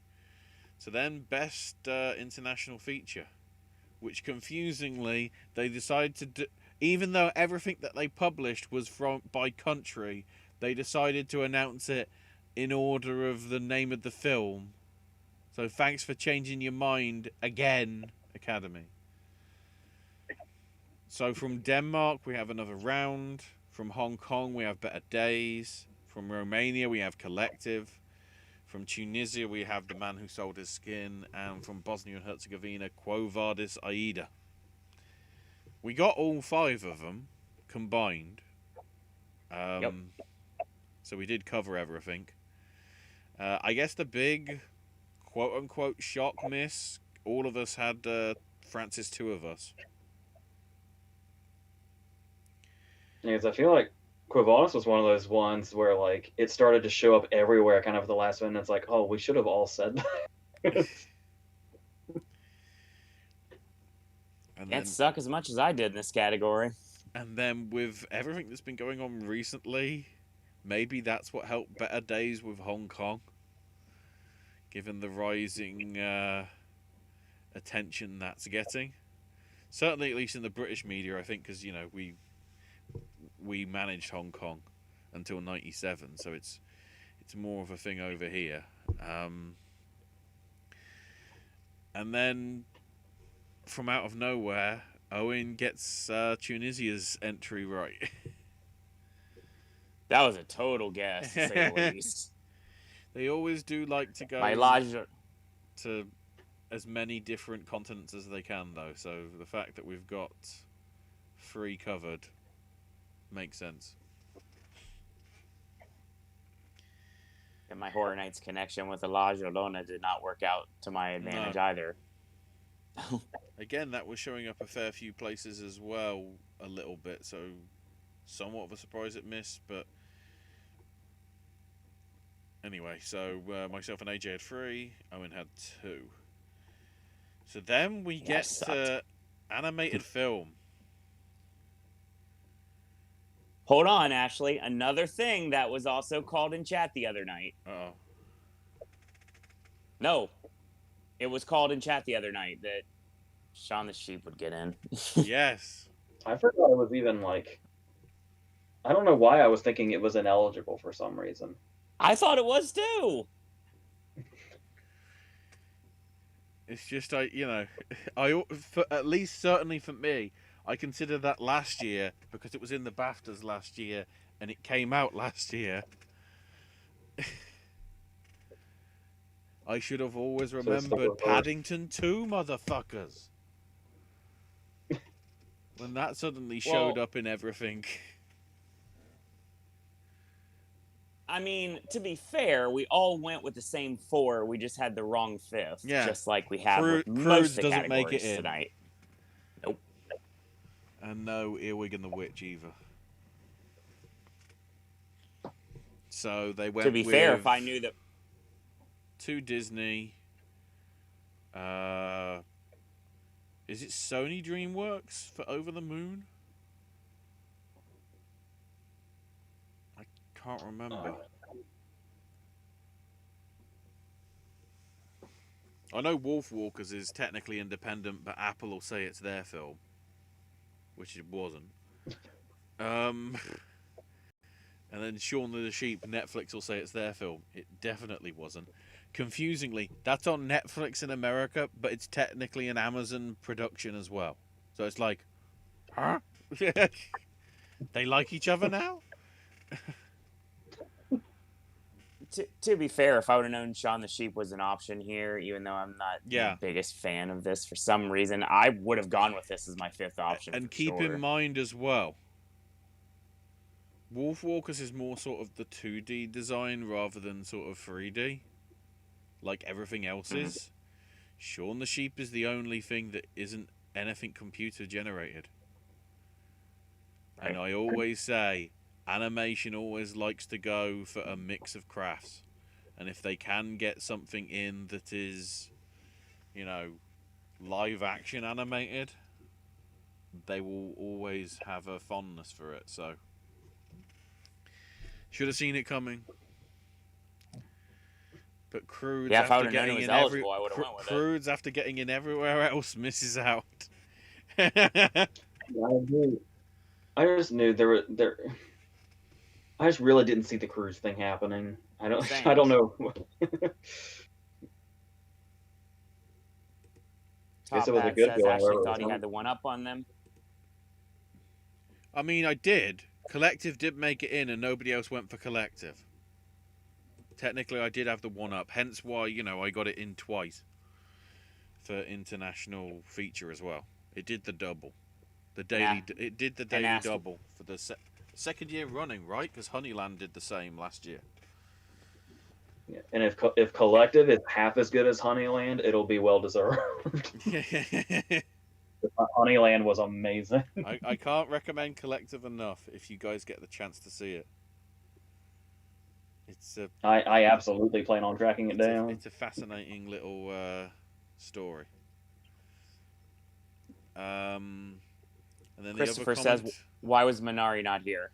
international feature. Yep. That is the rules. Because it is an American film, it can't count as an international feature because it's not in the English language like it has been with other categories. Which is why everybody gets confused when all the other people go, well, it's in a foreign language, even though it's an American, it must be eligible for that. Right. But even then, it's only about half. Like, when I say it's only half in a foreign language, I mean literally. Like, a lot of Stephen Young's dialogue is back and forth, sometimes in mid-sentence, Yeah. from English to Korean. Yeah. I don't know. BAFTA's always the awkward thing because it's like technically it's not British, so it is foreign. But I think there as well, it's filmed not in English language because they want to, make things confusing because lol. So yeah, that's why it wasn't eligible. So 4 each for all of us. We just missed Shaun the Sheep. So now the big 8. And this is where I get to actually bring it up. Both times it got nominated, Borat's subsequent movie film had its full title announced. And especially with the adapted screenplay, they announced every single flipping writer. Yes! Yeah, it's like I said on the reaction video. It's like an Ariana Grande song. It has like 1,400 writers. I genuinely thought when the Oscars actually got here, they would stop at subsequent movie film. Yeah. I'm kind of... When they said, for supporting actress and they went Borat subsequent movie film, like, okay, that'll be it. They're just putting the full title up for elegance and whatever, but they'll just shorten it to that. And no, it's like, no, they actually went with the full title. Because we had Based on Novel Push by Sapphire, which kind of became a running joke, and then The Unexpected Virtue of Ignorance became a running joke. You can't even make this a running joke. Who can make that joke over and over again? We also had The Father, Nomadland, One Night in Miami, and White Tiger. I call bullcrap because the people announcing it are somehow involved with White Tiger because Brianna Chopra produced it. It's a fix.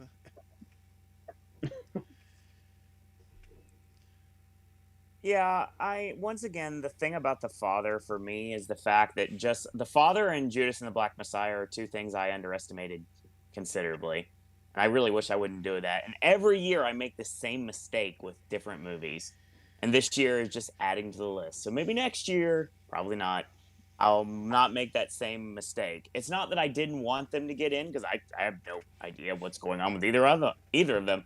It's just I didn't see that happening. And whenever I think something's not going to happen, chances are it usually happens, especially when it comes to award season. And the strange thing here, for me, I'm like, AJ's going to bring this up, and I think I want to segue to this. Ma Rainey missing here is a very big shock. Yeah, we've already shot where I said any August Wilson adaptation should be here, just on principle. But because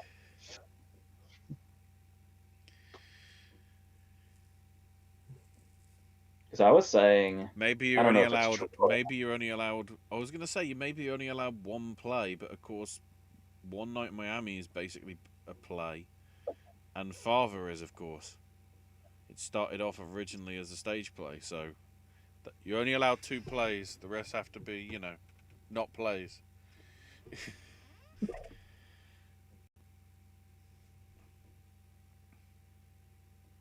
Well, it's the White Tiger is one of those interesting things, because I remembered hearing like it just kind of seemed like it just kind of came out on Netflix really unceremoniously, and I just heard some comments like, wow, that thing's like really good. And I was like, I still right now I don't even know what it is. I just know I heard good things about it when it came out, and then it had that showing at WGA, and yeah, it's the guilds seem. I mean, obviously they always are, but I mean, the guilds seem like they would have been particularly helpful this year if we had done Oh my predictions gosh, before. yeah. Yeah. Whoever's making the 2022 awards calendar, please get on that right now.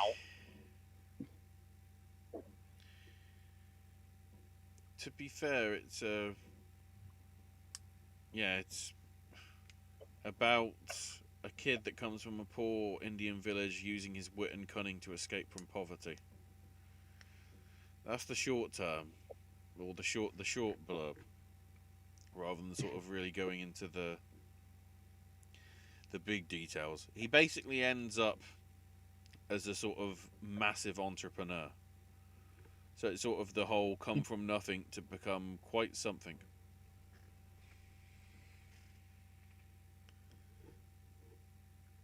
I'm just, my mind immediately goes to The Jerk when I hear that storyline.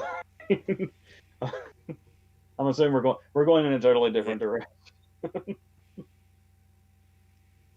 You know, he starts. I don't have a problem with that reference whatsoever. He starts off with the slums, and I mean, there's also sort of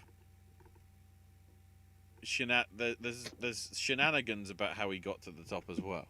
He didn't get it clean cut, shall we say? Oh, Owen, you just reminded me. Oh, David Copperfield got nothing. Yeah, David Copperfield won nothing. That's a load of bullshit. Because it came out last year. Well, that didn't stop. What were we literally just talking about? Shaun the Sheep.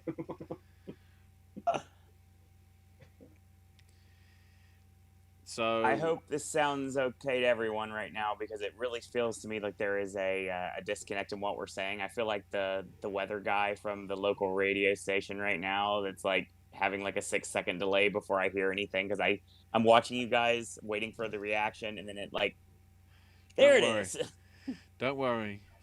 On our end, it's coming through, I think, okay. Panic over. Thank God. Top Hat says Tom and Jerry Best Picture 2022, baby. No. If anything, that'll probably be in the Razzies for worst reboot. I got behind. That's a possibility. I got behind, so I haven't reviewed Tom and Jerry yet, but I have seen it. And you should. It's a joke, of course, but you should be slapped for even saying that as a joke. Wow. I'm very much excited about this review then, for sure. So, to original screenplay. Judas and the Black Messiah, Minari, Promising Young Woman, Sound of Metal, and Trial of Chicago 7. I can't say anything because I got it perfect. I guess the big thing Yes, you did. From the outside, Jack Fincher misses out for Mank. Yeah, that's very not good. Why? So much that I just... It got 10. No, I just feel like, if anything, that would be one that they should have gone for. But with the love for Judas, it was never going to happen, because none of the other four were going anywhere. Mm-hmm. It was always a solidified 4. It just, again, this is another category. There was always going to be a 5th slot, and we just didn't know what it was going to be. And if I would have known, like we said before, that Judas and the Black Messiah was going to overperform, then that probably would have been my choice. Yeah, I don't know if you guys have the same continuous thing, but every year, right before we sign on to do this, there's always that point in time where there's one particular one where I say, I really should have done that. I have no idea why I didn't say that. I definitely should have said that. This year it was Judas and the Black Messiah, an original screenplay. That was an immediate regret all the way up to us starting. Mine was just literally Judas and the Black Messiah, ... Because I really feel like I screwed up big time. And in a sense, The Father as well. But I was more worried about Judas when we started, and I had every right to, every right to worry about that. Then Owen can look pretty smug because supporting Yes, I can. supporting actress Boom. Maria Bakalova for Borat's subsequent movie film, Glenn Close for Hillbilly Elegy, Olivia Colman for The Father, Amanda Seyfried for Mank, and Yeo Jun for Minari. Ellen Burstyn gets forgotten about again because apparently they saw Ted too. Well, here's the thing: is I wasn't really on the Ellen Burstyn thing, and then when I saw the movie, it's like, yeah, she's got a couple of scenes with Shia that are pretty good. Mhm. And it's like I could see this being enough just from her veteran status, I guess. But then, just when you think, what makes her nomination worthy, she has a big ass monologue about how she was a Holocaust baby, and that's where I was like, there's no way this doesn't happen, especially if Vanessa Kirby's going to get it. Somehow I feel that is better than buying a kid a calculator. You would think. Then again, it is Glenn Close we're talking about, so maybe it's just like making something menial seem so awesome is like, might as well.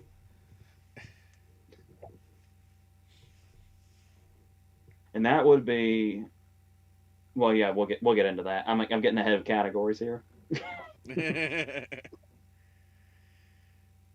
because I haven't talked about Pieces of a Woman like on camera yet, so that'll come up in actress. Yeah, we'll get to that. We've got a lot of reviews. We got a lot of reviews coming up in the future. We just don't know exactly when they're happening, so we're just stay tuned on the network for more movie reviews, not just versus actual movie review videos.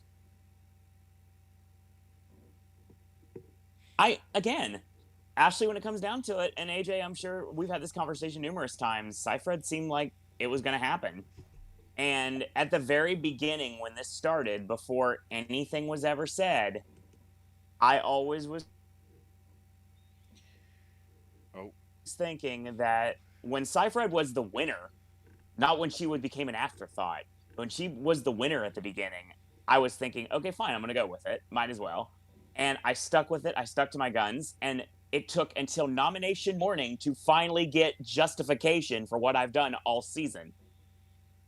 So I'm happy that it finally happened because it's like, number one, for the predictions, and number two, because, I mean, it's nice to see somebody that I've been a fan of for a while get some recognition, regardless of what the performance is for.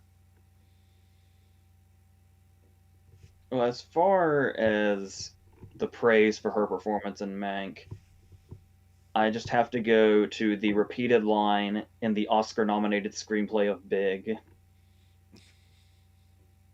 I don't get it.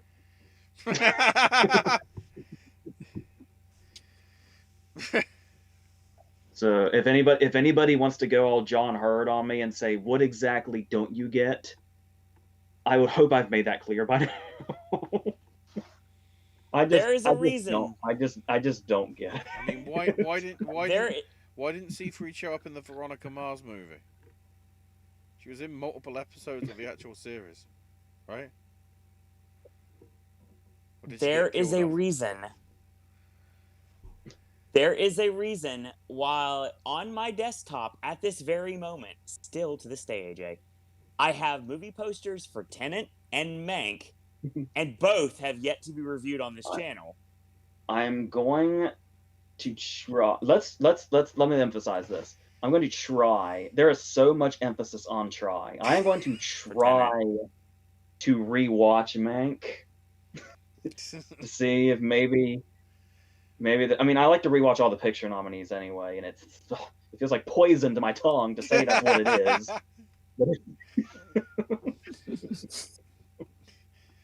But yeah, I always rewatch the picture nominees throughout the season, so it was going to happen anyway. AJ's suddenly going to say, I also want to take an interest in Best Score, and I want to watch Five Bloods again.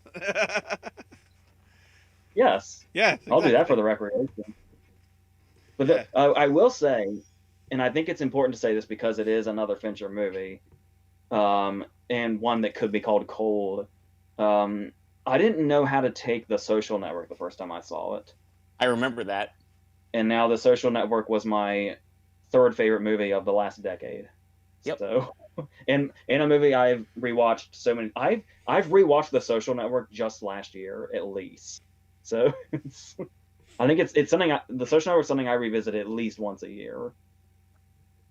But maybe that'll happen. But I'm not counting on it, and I'm certainly not counting on suddenly seeing something nomination worthy about Sci-Fred. But because the only thing that seemed even remotely notable about Mank in general was fucking Arliss Howard playing Louis B. Mayer.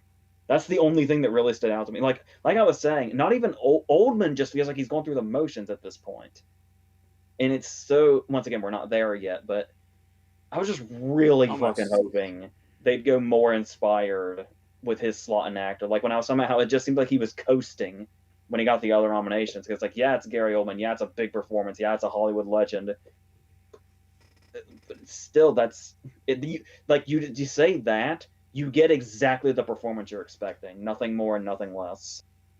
So I don't know, but well, it's like you said before, getting inspired with a lot of the other categories. When we got to the top 8, it became business as usual for the most part. Yeah, I haven't watched Billie Holiday yet, so I can't go on a whole day thing. But I get a really bad feeling that's also going to be one that's maybe not extremely inspired. But I don't want to watch another fucking Lee Daniels movie. No. No. He is just. I respect his place in the industry. He's the reason we had Michael Shannon. When Michael Shannon first got into the industry, Lee Daniels was his agent. I'll thank him forever for that. He produced Monsters Ball. There's a lot of great things that Lee Daniels has done. Directing anything is not one of those. Hang on. It was the worst I'm gonna have aspect to of look this Precious. up now. The worst aspect of the Paperboy. I keep forgetting he didn't direct Selma because Ava DuVernay was just doing Lee Daniels. So it would have been just as bland with or without him. But anyway, is this too much? Do I need to set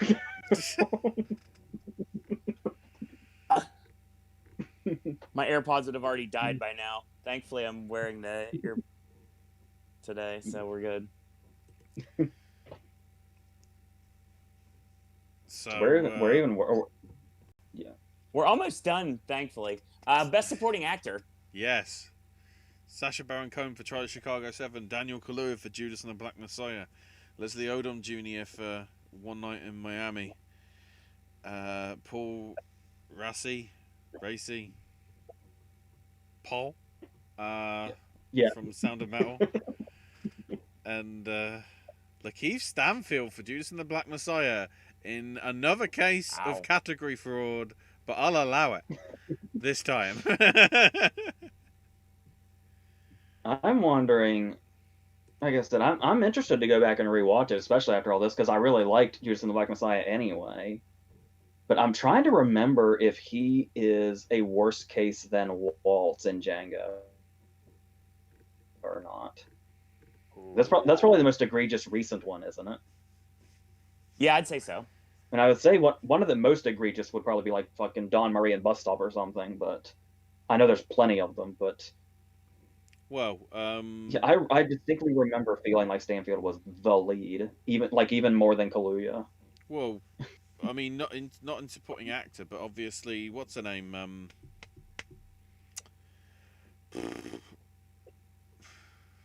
Alicia Vikander. Yeah, Vikander in Yeah. supporting actor. that's supporting actress for Danish Girl when arguably it's lead, and when everybody else was considering it lead. Hell, SAG put it in lead for Lakeith. I want to say there are people out there that literally time the length of performances. I want to say I heard she has more screen time than Redmayne, who was in leading. That seems logical, actually, remembering the movie.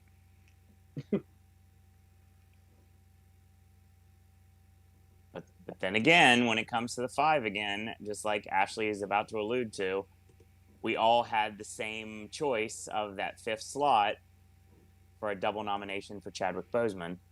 It honestly though, it's just literally because of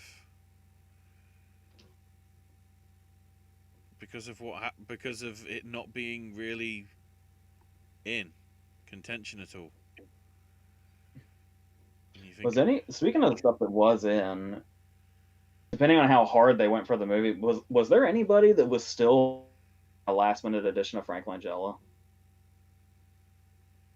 Because it's still kind of weird to me that Cohen has all the buzz over him. I think if Borat didn't exist in the same calendar year, I think I'd be different, honestly. It's visibility. Because otherwise, Langella would probably be head and shoulders above. At least what you've told me, because obviously I can't judge for anything for myself. Everybody, when they come out of the trial of Chicago 7, the first thing they say is, "Wow, I fucking hated that judge." That's the very first thing everybody says. But yeah, I think the whole banner year thing is probably what's doing it, if I had to guess. And he's coming off really good being, like you said before, the spokesperson of both Trial of Chicago 7 and Borat. So he's doing a lot of really good PR right now to get his name value up there. Every single time they win, every single time they get nominated for anything. And he's taken the lead to the point that he's becoming even more likable than he already has been. So it makes me feel that there's a possibility he could come in and maybe swoop and take Kaluuya's spot at some point at the last minute. I don't think he's going to take his Oscar, but I think he could take the SAG. Yeah, I think the nominations have proven one thing, and that's the fact that supporting actor's fucking over. Oh yeah, totally. But I wouldn't be shocked if there's a last minute like surprise for Cohen to win at SAG and just completely make this a race. It's appropriate I chose this shirt because Black Panther himself and his traitorous buddy are going to both be the winners in actor and supporting actor. That's very cool, actually.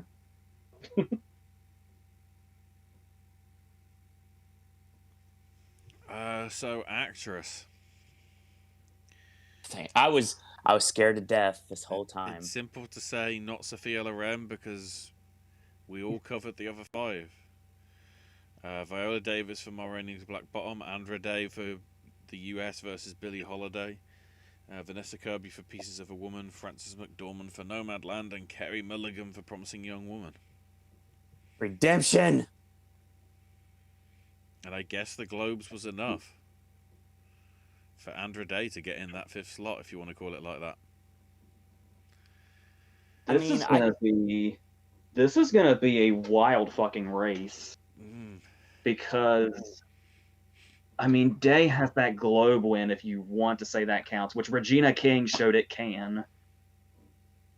Mulligan could very easily win SAG. I almost guarantee it at this point. But if Mulligan wins SAG, we are not going to have BAFTA to tell us anything else. Nope. McDormand's in the front runner. And McDormand is an actress that is so respected, it would not be surprising at all if she got a 3rd one this soon. Like we've been saying, Preview Awards could be holding her back, but if anybody is going to get a 3rd leading win this soon, it's Frances McDormand, clearly. Right. Frances McDormand might as well be the female Day-Lewis at this point, and I don't even flinch saying that. So let's say Carey wins SAG, which I want to happen. Let's say McDormand wins BAFTA. Who wins the Oscar? It's about even. It's a fucking race, man. Yeah, big time. Honestly, how wild would it be if Kirby won BAFTA? Because here's what I wanted to bring up when I got ahead of myself. What's that? Not wild at all. I could see it happening. Yeah, this is what I wanted to bring up when I was getting ahead of myself there when we were talking about supporting actress. Was a lot of people were talking about how is Kirby in this or is Kirby not in this? The thing is you want to talk about how many are there many people that have seen Pieces of Woman? Doesn't seem that way. I know the details of it, but I haven't actually seen it. Well, you know when you hear like people having a good chance mainly because of like one scene puts them over. Oh yeah, it's There is a scene. There's a scene towards the end of Pieces of a Woman where it's the scene where Ellen Burstyn gets her big monologue and they're kind of going at each other. And that's the kind of thing to where it's like you can see what would be Kirby's Oscar clip. With that said, there is a sequence I did not know about before I went into it. The whole opening, the movie is on for 30 minutes exactly before the title is shown. Wow. That's the Eternal Sunshine mark, I think. And Eternal Sunshine goes past The Departed. And The Departed's always the one that's brought up like, man, they showed the title really late. Yeah, it's the half-hour mark. And before that half hour, you remember the scene in Roma when Yalitza gave birth and it was stillborn, and everybody was like, "Oh, that's an insanely gut-wrenching scene because it's all done in one shot of her giving birth, and then they try to give it CPR in the background, and it ultimately dies, and then Yalitza's here in the foreground the whole time." This whole opening scene, there's like 3 minutes of Shia at work, and then it cuts to her at home, and she starts to go into labor, and like her water breaks, and then Shia calls for the midwife, and then the replacement midwife shows up. She goes into labor, she gets in the bath, she gets out of the bath, goes to the bedroom, ultimately gives birth, and then they have to give the baby CPR. That is 21 minutes unbroken. It is a 21-minute long take with no cheat cuts in it. She starts from I'm have contractions to I'm going into labor to giving birth to the baby is dying without a cut. So what you're saying is it should have been in for editing. Yeah. And if that didn't solidify by itself that Kirby was going to be just fine getting here and could even be a threat in another year. And like I said, she's already got an Oscar clip scene if you don't even have that opening. But you've got that opening on top of what the rest of the movie is. Just playing that scene by itself is the kind of thing that like somebody that's going to win would do. But this is a year where where all the major awards could go to different people. So this is gonna be a bloodbath. And honestly, I can't wait to watch it unfold. I am of course Team Mulligan. I know I'm still blind today for now, but I don't really think a Lee Daniels movie is gonna change my mind. Though I'm sure she's gonna be great, but I just don't see my Mulligan train derail. Surely we have the dream nightmare scenario here. Andra Day wins the Globe. Carey Mulligan wins the Critics' Choice. Kirby wins the BAFTA. McDormand or Davis win either the Spirit and the SAG. And then literally all 5 have awards going into the Oscars. I mean, if Mulligan goes in with just Critics' Choice, she's fucked. Because Critics' Choice is useless, but yeah. But then again, though, I always said that Globe was so useless, and Regina King will always be the asterisk. So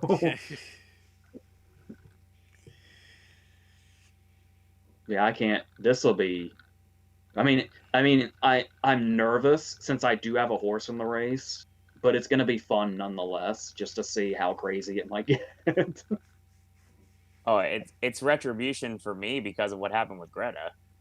So from a personal bias standpoint and from a fanboy standpoint, this is a big deal for me, the fact that Carey got in and the fact that Carey's got a really good shot to win. And I don't want to see the rug get pulled out from under her feet. Yeah, because we know she's done if she loses SAG, probably. It's still possible, but it's not extremely probable. But it is like we were saying, with Promising Young Woman getting director and editing, the movie is in a really good place, which is a good sign for her. There's definitely wins that are going to happen on Oscar Sunday. I can see that happening. It doesn't say what they are, but I can see that happening. Like, even if Promising Young Woman is a potential winner in original screenplay, if it had missed director and editing, I feel like it would have been an uphill climb for Mulligan. Like, those I feel like are really keeping Mulligan right at the front here going into SAG. Whenever the hell SAG is. I keep forgetting. It's like the first week. It's like the first or second week of next month.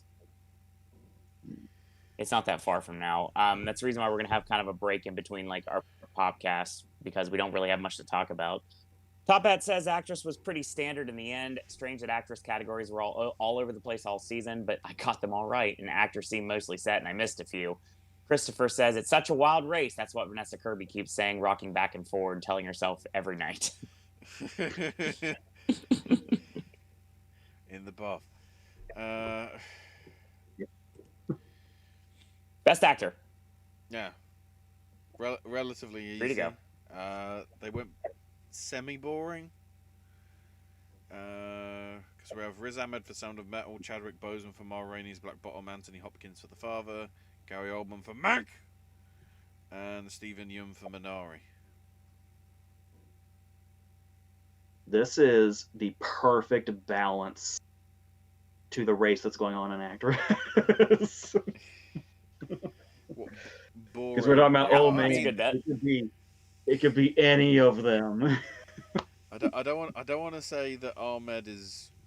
I want to say Ahmed is sort of the odd one out, just because he's arguably the new guy, along with Stephen Yeun. But I think that was the sort of one that was also sort of a lock.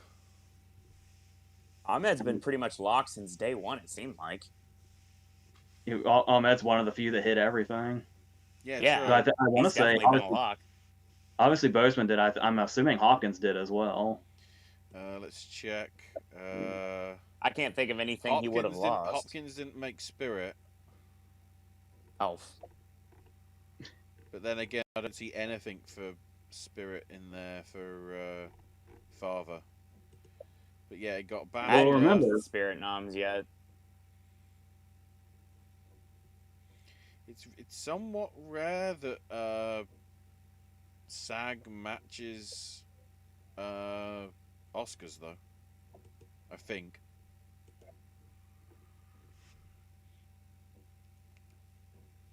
Yeah, it can, but they do, but it's usually there's like one difference. Yeah. Not this time.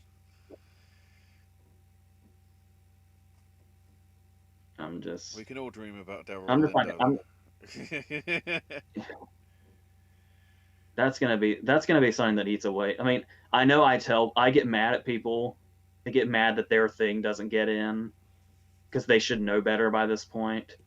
And I knew better by this point to have Lindo. Remember, I had Lindo in my predictions, but that was before the guilds said completely. Like, I was still under the impression the guilds could have saved the Five Bloods when I had him in.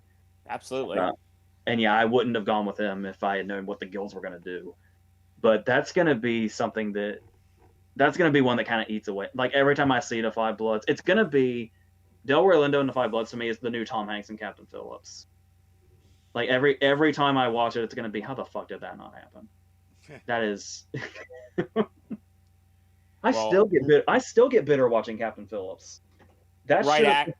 Hanks should have been a goddamn front runner that year. Let alone right actor, wrong year. A wrong movie, for me at least. Didn't help Emma Thompson either, like we talked about last time. Yeah. But yeah, I shouldn't I'm just gonna mention that about Lindo. I'm not gonna say anything else about Oldman, because I'm gonna get off on a Mank thing again. Christopher says the Oscar goes to Boseman. Obviously, we know this. Could Hopkins win BAFTA? Question mark. I don't think that's impossible. No, it's definitely not impossible. I know not this season. Let me look at that list again. I know nobody wants to. nobody wants to be the assholes that don't go for Boseman, but no one wants to beat Boseman. Yeah. Considering the of British all the skew, people, that's the more likely where he could. of all the people that would beat Boseman, it'd be the guy that never comes to the award show. Yeah. Here's Anthony Hopkins. Not even virtually. Here's Anthony Hopkins' acceptance speech, and then it's just like a cardboard cut of his face going, "Hello." There's some new like app that people are using now to make people like inanimate objects talk. That would use that, I guess. They do the Conan thing. Yes, that's a better connection. Didn't Tracy win BAFTA for Guess Who's Coming to Dinner and then lose? Didn't Massimo Troisi win BAFTA then lose? Is the posthumous effect being overseen? Says Christopher. Probably not, though. Chadwick's winning, just putting it out there. Yeah, posthumous things.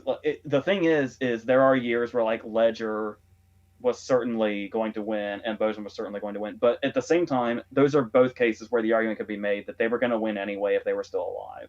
Yeah. Which I completely believe for both of them. And you've said this every show. But he does have a point here about how a lot of people just assume that posthumous wins happen all the time when they do not at all.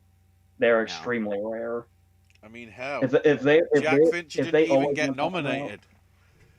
He could have been a posthumous nominee. Who was that? Jack Fincher. Jack Fincher. Yeah, and I was going to go the route of Gandolfini for Enough Said. When he got in SAG, everybody was like, "Oh, well, he's got to get in for that, give him that one nomination." But no, they just don't. They don't always do that automatically, and that's why I try to emphasize as much as I can about how Boseman will be winning anyway, because I get pissed off thinking about the people that just think that happens all the time and would be for that particular reason. And you can say the same thing about Peter Finch as well. Go back then to 76. Oh, hold on. Was it even if he was still by 1976 rules or whatever was going on? There was always going in every single alternate universe. Peter Finch for Network is an Oscar-winning performance, whether he's dead or not. I mean, yeah. Considering the other nominees were De Niro for Taxi Driver, which is a powerful performance, admittedly. Giancarlo. Weirdly. Oh, go ahead. Obviously, De Niro, like in retrospect, it's like De Niro didn't win for Taxi Driver. Are you crazy? But it's like De Niro or Taxi Driver missed in director and screenplay. Like it barely got its picture nomination. Also, Giancarlo Giannini for Seven Beauties. William Holden for Network. So, double coverage there. And Stallone for Rocky. And that's one of those cases where it's interesting that Stallone didn't win either of his for acting or screenplay, despite the fact that Rocky won picture. What else did Rocky win that year? I'm trying to remember. Director. I'm pretty sure. Accolades. I literally have a book here. Picture, director, and editing. That was it. It didn't. It was nominated in screenplay and all four of the acting categories and didn't get a single one. And oh my god! Well, it didn't. It didn't even get best original song. What the shit happened? Yeah, it doubled up in supporting actor. Of course, it lost best original song. It was going up against A Star Is Born, an evergreen. Wow, son of a bitch. Pink Panther Strikes Again was the same year? And The Omen? What year is this? I love it. Yeah, because The Omen won score, didn't it? Yeah, but it was also up for song for Ave Santini. Mm-hmm. So, now we... So now we go to history. In Best Director. I called it. Thomas Vinterberg. And I can say that officially now that it's official. Thomas Vinterberg for Another Round, David Fincher for Mank, Lee Isaac Chung for Minari, Chloe Zhao for Nomadland, and Emerald Fennell for Promising Young Woman. Yeah, first time ever we got 2 women in director. I literally said it at the beginning of the season. There would be 2. There would not be 3. There would be 2. And at the same time, I said it again. I was still right. At the same time, we also had another Cold War. I just want to get this out there just one more time. This will be the last time. I was saying, since we started the season, the 3 of us started doing these videos for the season, I was saying there will be a Foxcatcher Cold War situation where somebody will get in director without their movie getting in picture. I was just convinced it was Fincher. Same. So yeah, and I feel kind of close since Fincher is here, but he's not. It is weird. This is even more outlandish than those because Cold War was in cinematography, right? Yeah. I don't. Whereas Another Round only has. Doesn't Another Round only? Its only other one is international, right? I don't think Cold War was. I'll double check. I don't know whether Cold War was nominated for international feature for Germany that year. Yeah, I'm pretty sure it was because I remember thinking like, could it actually win over fucking Roma? Because it's the balance things out, but Roma. Yeah. Let's double check. Where's Roma? Yeah, Cold War was in for foreign feature as well. Yeah. It always brings me back, AJ. It always brings me back, and I always bring this up every single time because it gives me a reason to say it. The year that the Spirit Awards, when the wrestler beat the Hurt Locker, that's the connection I always make when we bring up this comparison. Also, I've just noticed by looking at the international feature film, if we were doing film not in the English language, the only film that would actually be eligible is Another Year, because that's in Danish and Swedish. All the other 4 at least have some part in English. So we could have allowed Minari in. Who knows? So I was looking back at Vinterberg's spot here, and I was thinking, obviously, this should go to Aaron Sorkin.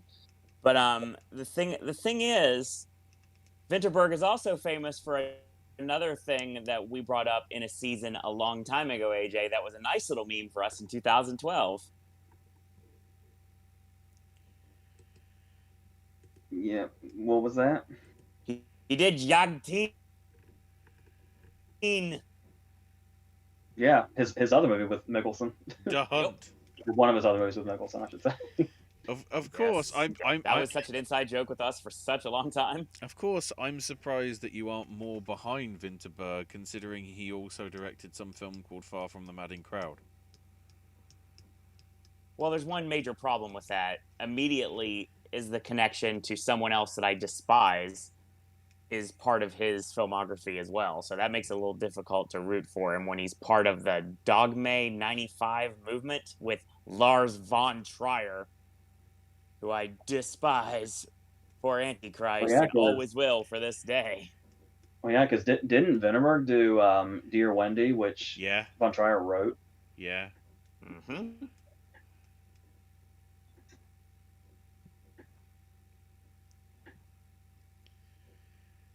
Oh, he did Commune as well. I vaguely remember that.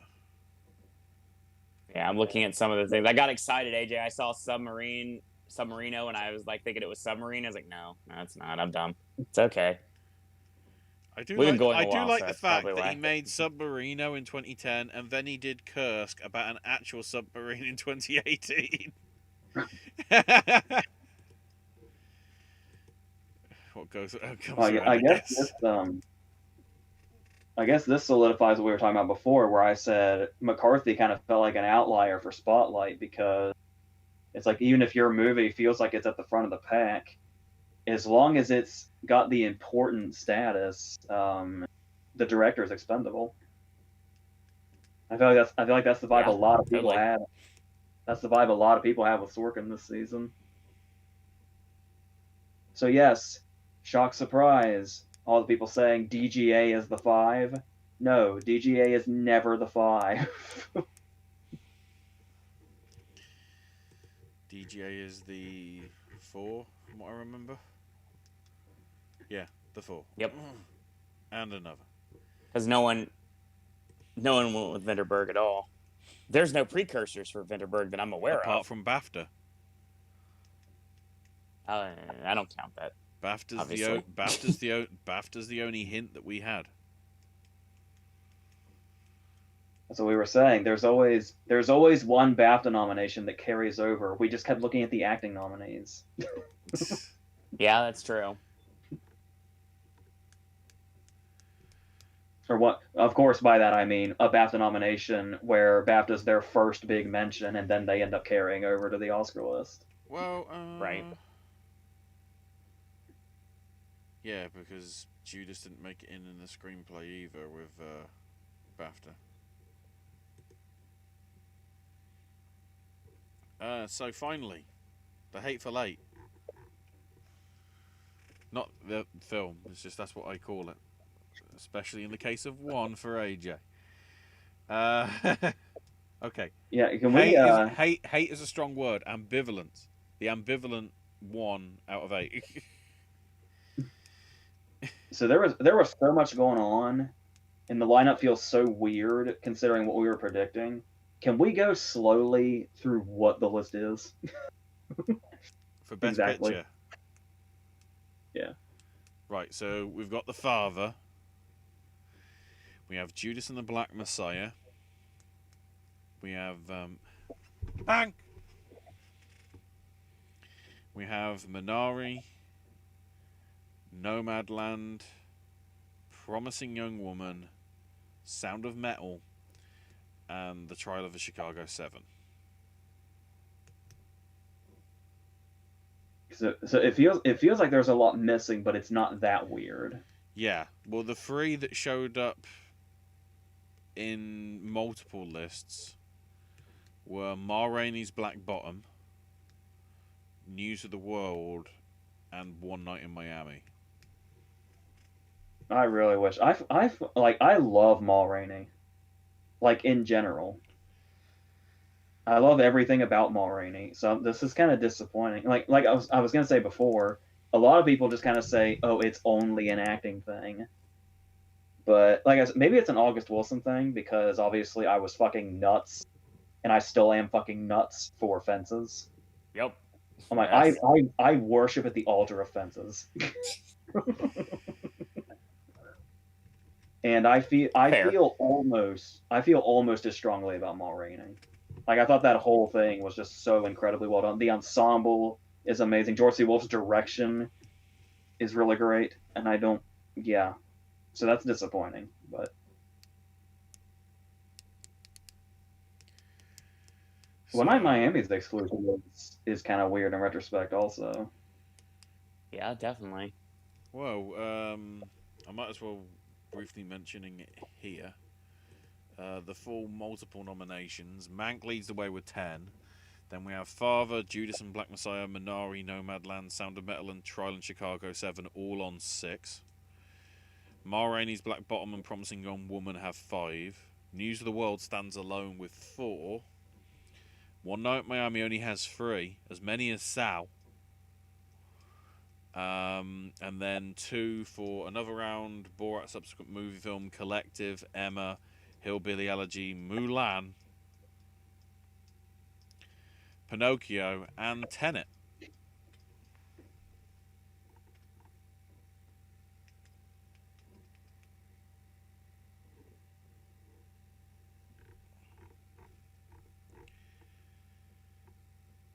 Interesting. Is there anything to add? I mean, yeah, because, one, I've got the bloody trivia that they always do from the Academy Awards, which basically becomes the guessing competition for AJ. Christopher says...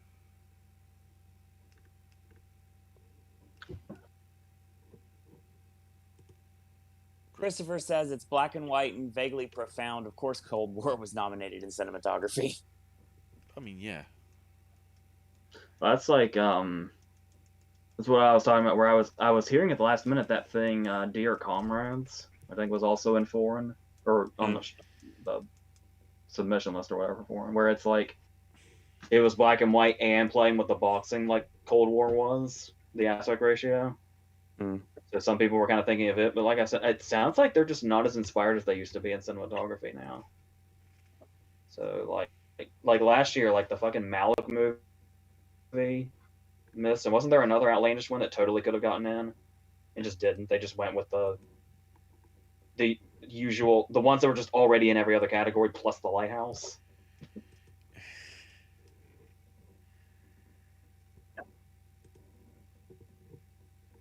Probably. Question: has the BAFTA for Best Film became the Globe for Best Drama, i.e., the winner never wins the Oscar for Best Picture? Now I'm having to look at what's won Best Picture and when the last time they matched up. Was it 1917 last year? I'm For assuming it BAFTA, was. yeah. Seems logical.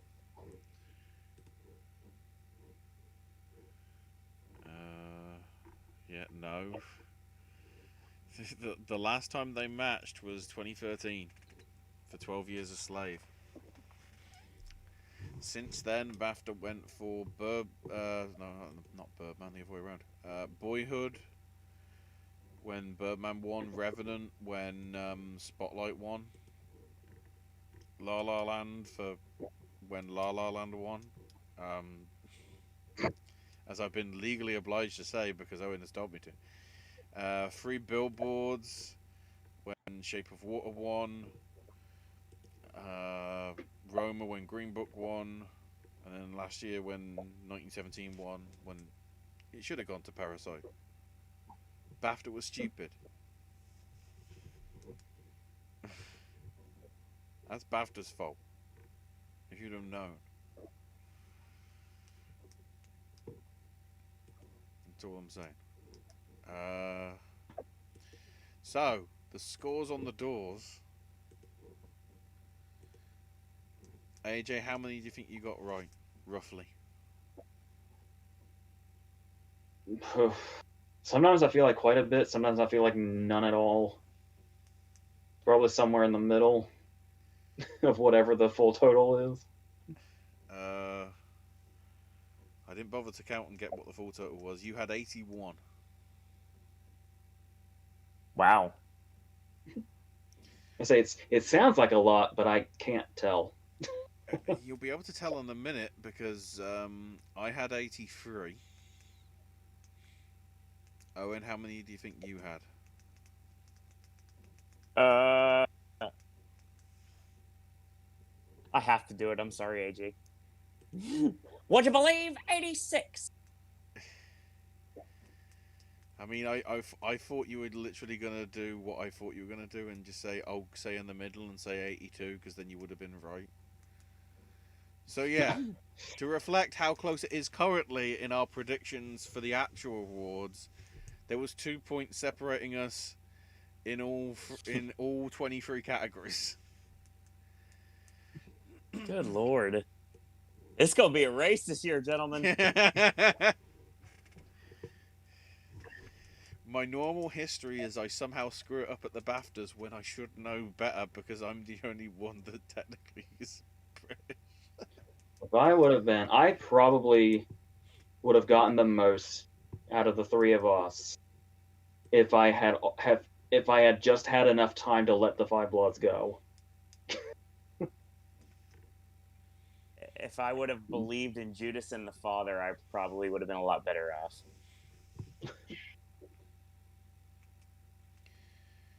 So now, with the trivia, a note: 70 women got 76 nominations, which is a record. Chloe Zhao is the first woman to receive 4 nominations in a single year, with Emerald Fennell becoming the third woman with 3 nominations in a single year. after Sophia Coppola and Fran Walsh back in 2003 for Lost in Translation and Lord of the Rings: Return of the King.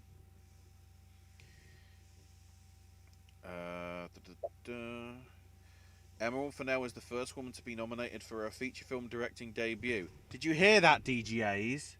Debut. You hear that? I'd love her to take the Oscar. I'd love her to take the Oscar for director and then just literally shove that in everybody's face. Deservingly so. Not gonna happen, but it'd be nice. Frances McDormand becomes the third woman and 20th person to have both an acting and a Best Picture nomination. Can AJ name the other two? So there's a really good chance she's still going to get her third. It just won't be for acting. Yeah. So who are the other two? What was the stat? They've been nominated for Best Acting and Best Picture. So I guess they've produced the film as well as starred in it.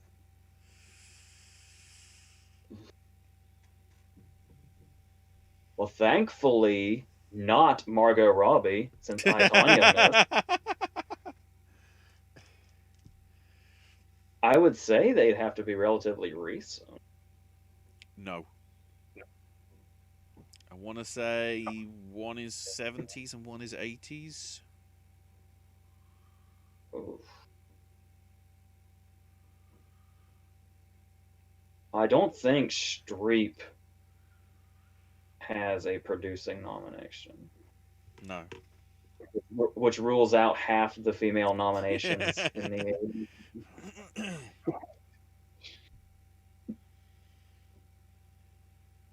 I am drawing a blank on this one. Streisand. Oh, shit. Yeah. And Oprah. Oh.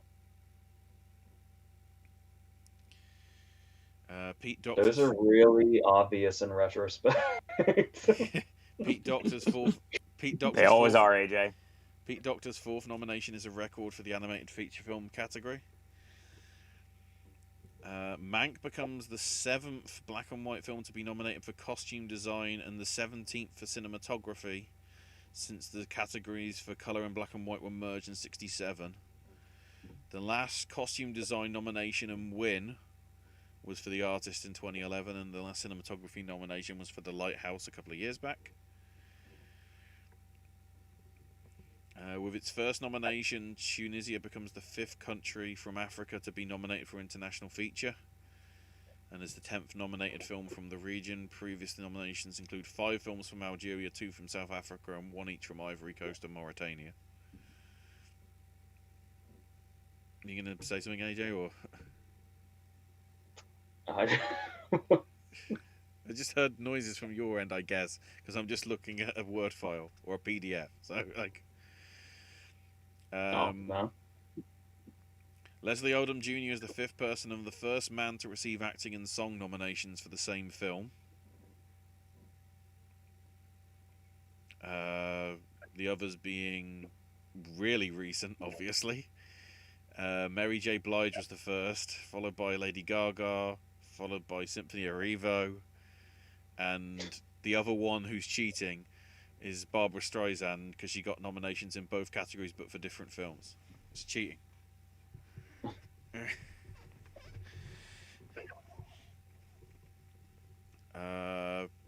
Chadwick Boseman, who died on August 28, 2020, is the 7th performer to get a posthumous nomination. I mean, I might as well say, you know, we know Spencer Tracy because that's been brought up. We know Peter Finch because that's been brought up. And we know Heath Ledger because that's been brought up. So now the question is, what are the other 4? There's the guy from The Postman in '95. Yeah, Massimo Teresi. The other 3, which is cheating because it's actually 2. I'm not sure what that means. Somebody got nominated twice. Back in the 50s. Oh shit, Dean. Yeah, for East of Eden and Giant. And then the one that I wasn't even aware of, so I'm not even going to make you guess. Ralph Richardson for supporting actor for Greystroke, For The Christ's Legend of sake. Tarzan, Lord of the Apes. Is that another contender for Borat's subsequent movie film? And why is it that long?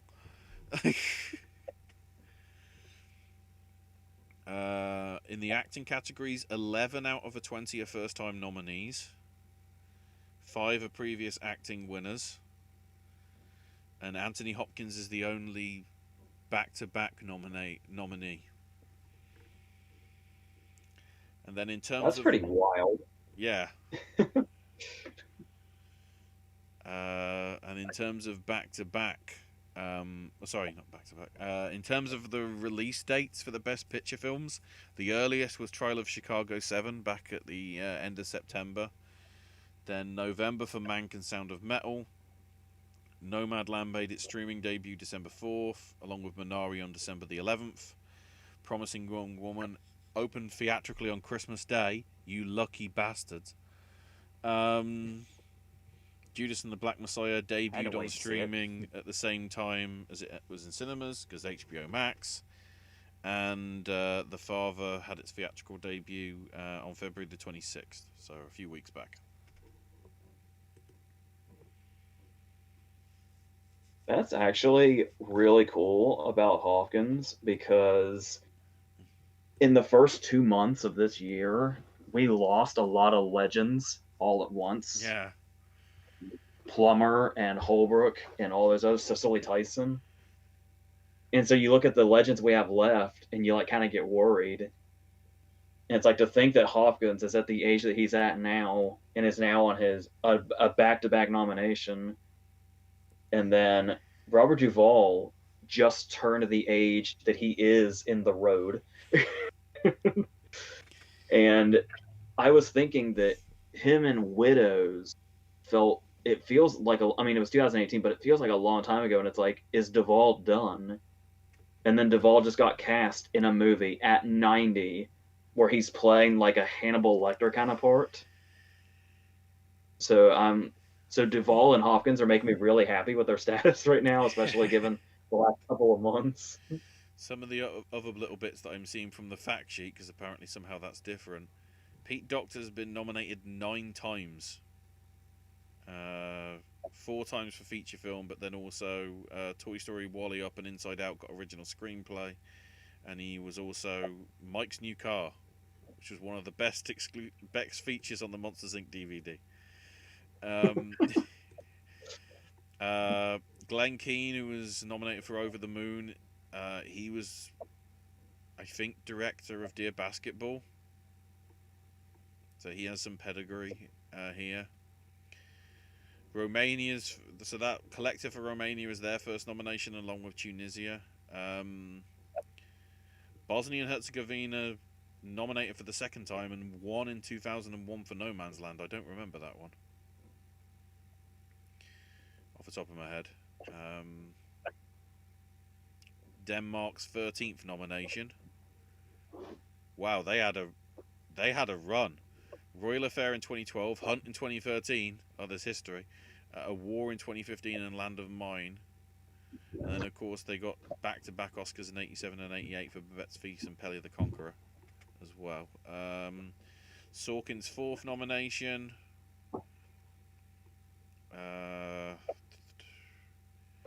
Everybody else is debut in original screenplay.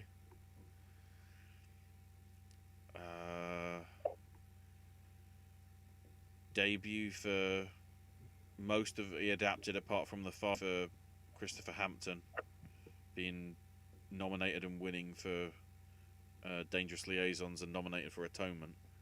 And then Borat, obviously everybody that wrote the first one is not a debut entry here.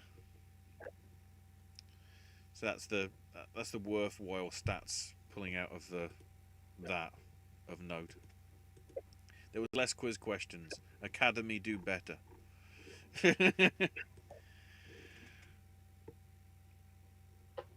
I'm just having a quick look People doing the quiz questions in the chat saying about Oprah, saying, "Did she produce Color Purple?" And then a boom. Here come the boom. So I think that leaves it till Saturday. Segue. It does. I believe we're back here for our predictions for the guilds. Yeah. SAG. That's straight guilds. SAG, DGA, PGA, WGA. Yep. And then we And get. I think the then we week get a week after is going to be BAFTA, isn't it? No, we got a week off. Okay, different. Well, Don't listen to me. It's fine. He knows. No. He knows the schedule. I don't. So Well, it's fine. the issue. Well, it depends how you'd want to do it, because obviously. No, it would make sense actually to do it the week after. In all honesty. Sure. Because so that means we will be doing shows every week, because the week after that the SAGs are happening, so the aim was then to cover the SAGs along with the PGAs and the WGAs,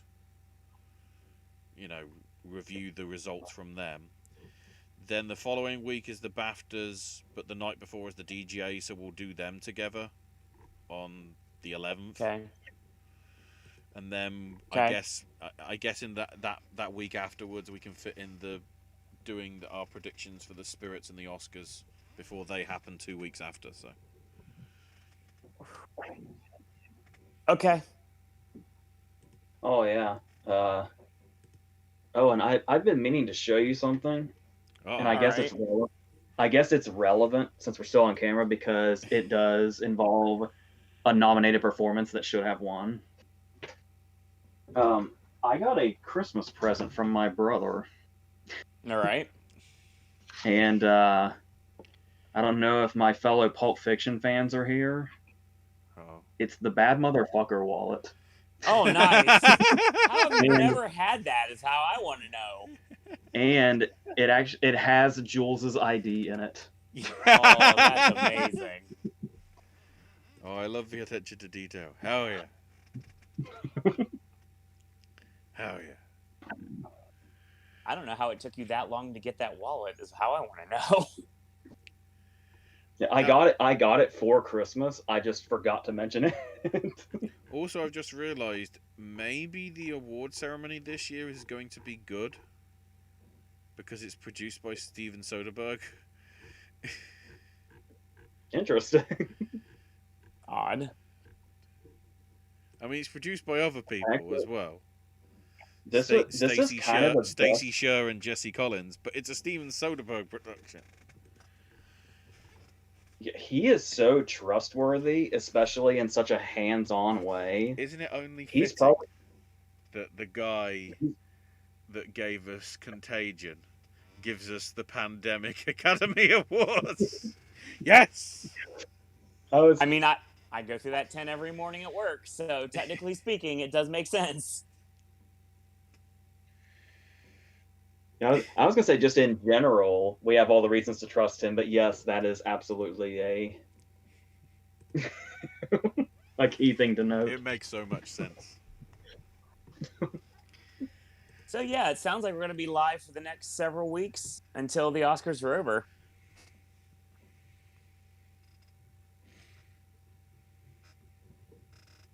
I'm good with that.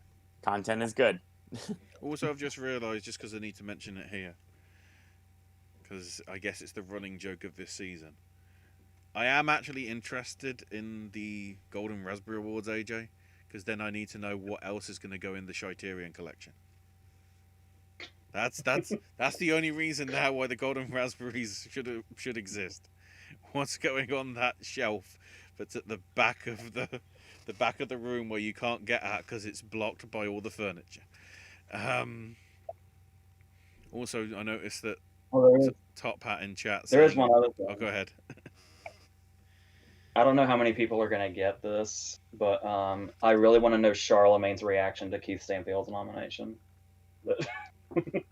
Oh, wow. I don't know if anybody saw that really awkward interview with Daniel Kaluuya, but where for some reason Charlemagne and Lakeith Stanfield have beef, and Charlemagne was being like real petty about it. So that'll be fun. Mr. Top Hat making a good point. It'd be hilarious if Borat won and everybody had a speech prepared. Oh God. It would be more of a clusterfuck than the Vice makeup win speech.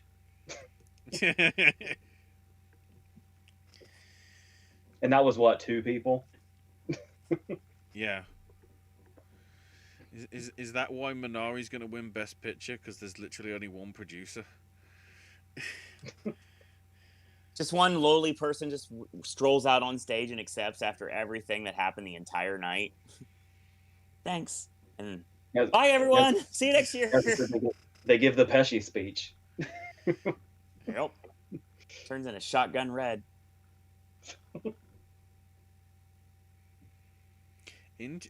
Something I've only just noticed. Out of the 8 picture nominees, the 3 that are directed by women, if we include obviously Shaka King for... Oh, sorry, Shaka King's a man. Fuck. But though... Good try, Ashley. I'm probably just thinking of Shaka Khan. Shaka Khan. But Judas and the Black Messiah, Nomadland, and Promising Young Woman all have their directors as producers. Yep. Because apparently David Fincher didn't want to produce Mank. That's how confident he is in it. He didn't even want to produce it. Even though it's his dad's screenplay. Come on. It's only been his passion project for 40 years. Exactly. What are you doing? On that fuck up by me. Mank is literally his silence. And it's... Oh, as it's not going to win, right?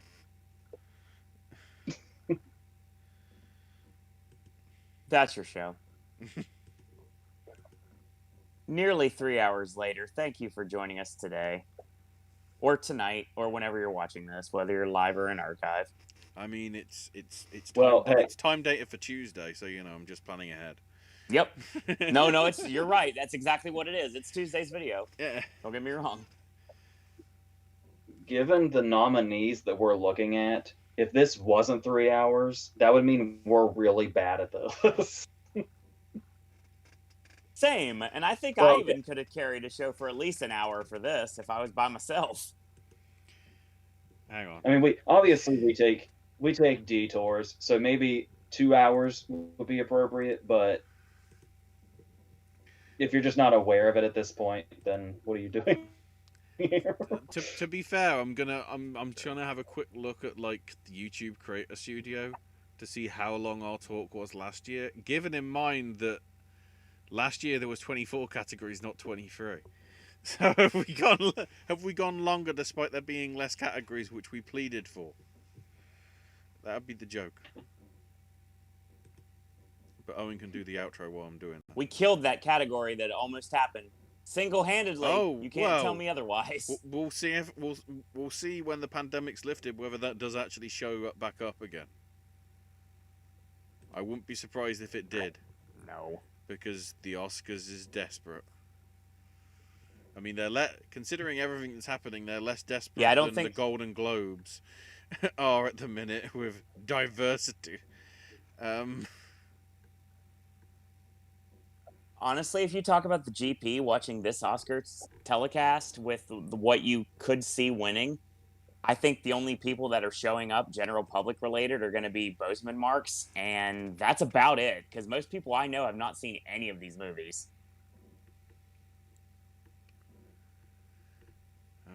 Where is it? I think the ratings are going to be down this year, but that's only because movies that I want to get nominated are not getting nominated. They're always down, and it's always a news story, and it never matters. No, of course not. We have dramatically overperformed. Last year, the post show went 2 hours. So, To be fair, Brickseek still says my figs are there, so I should be good.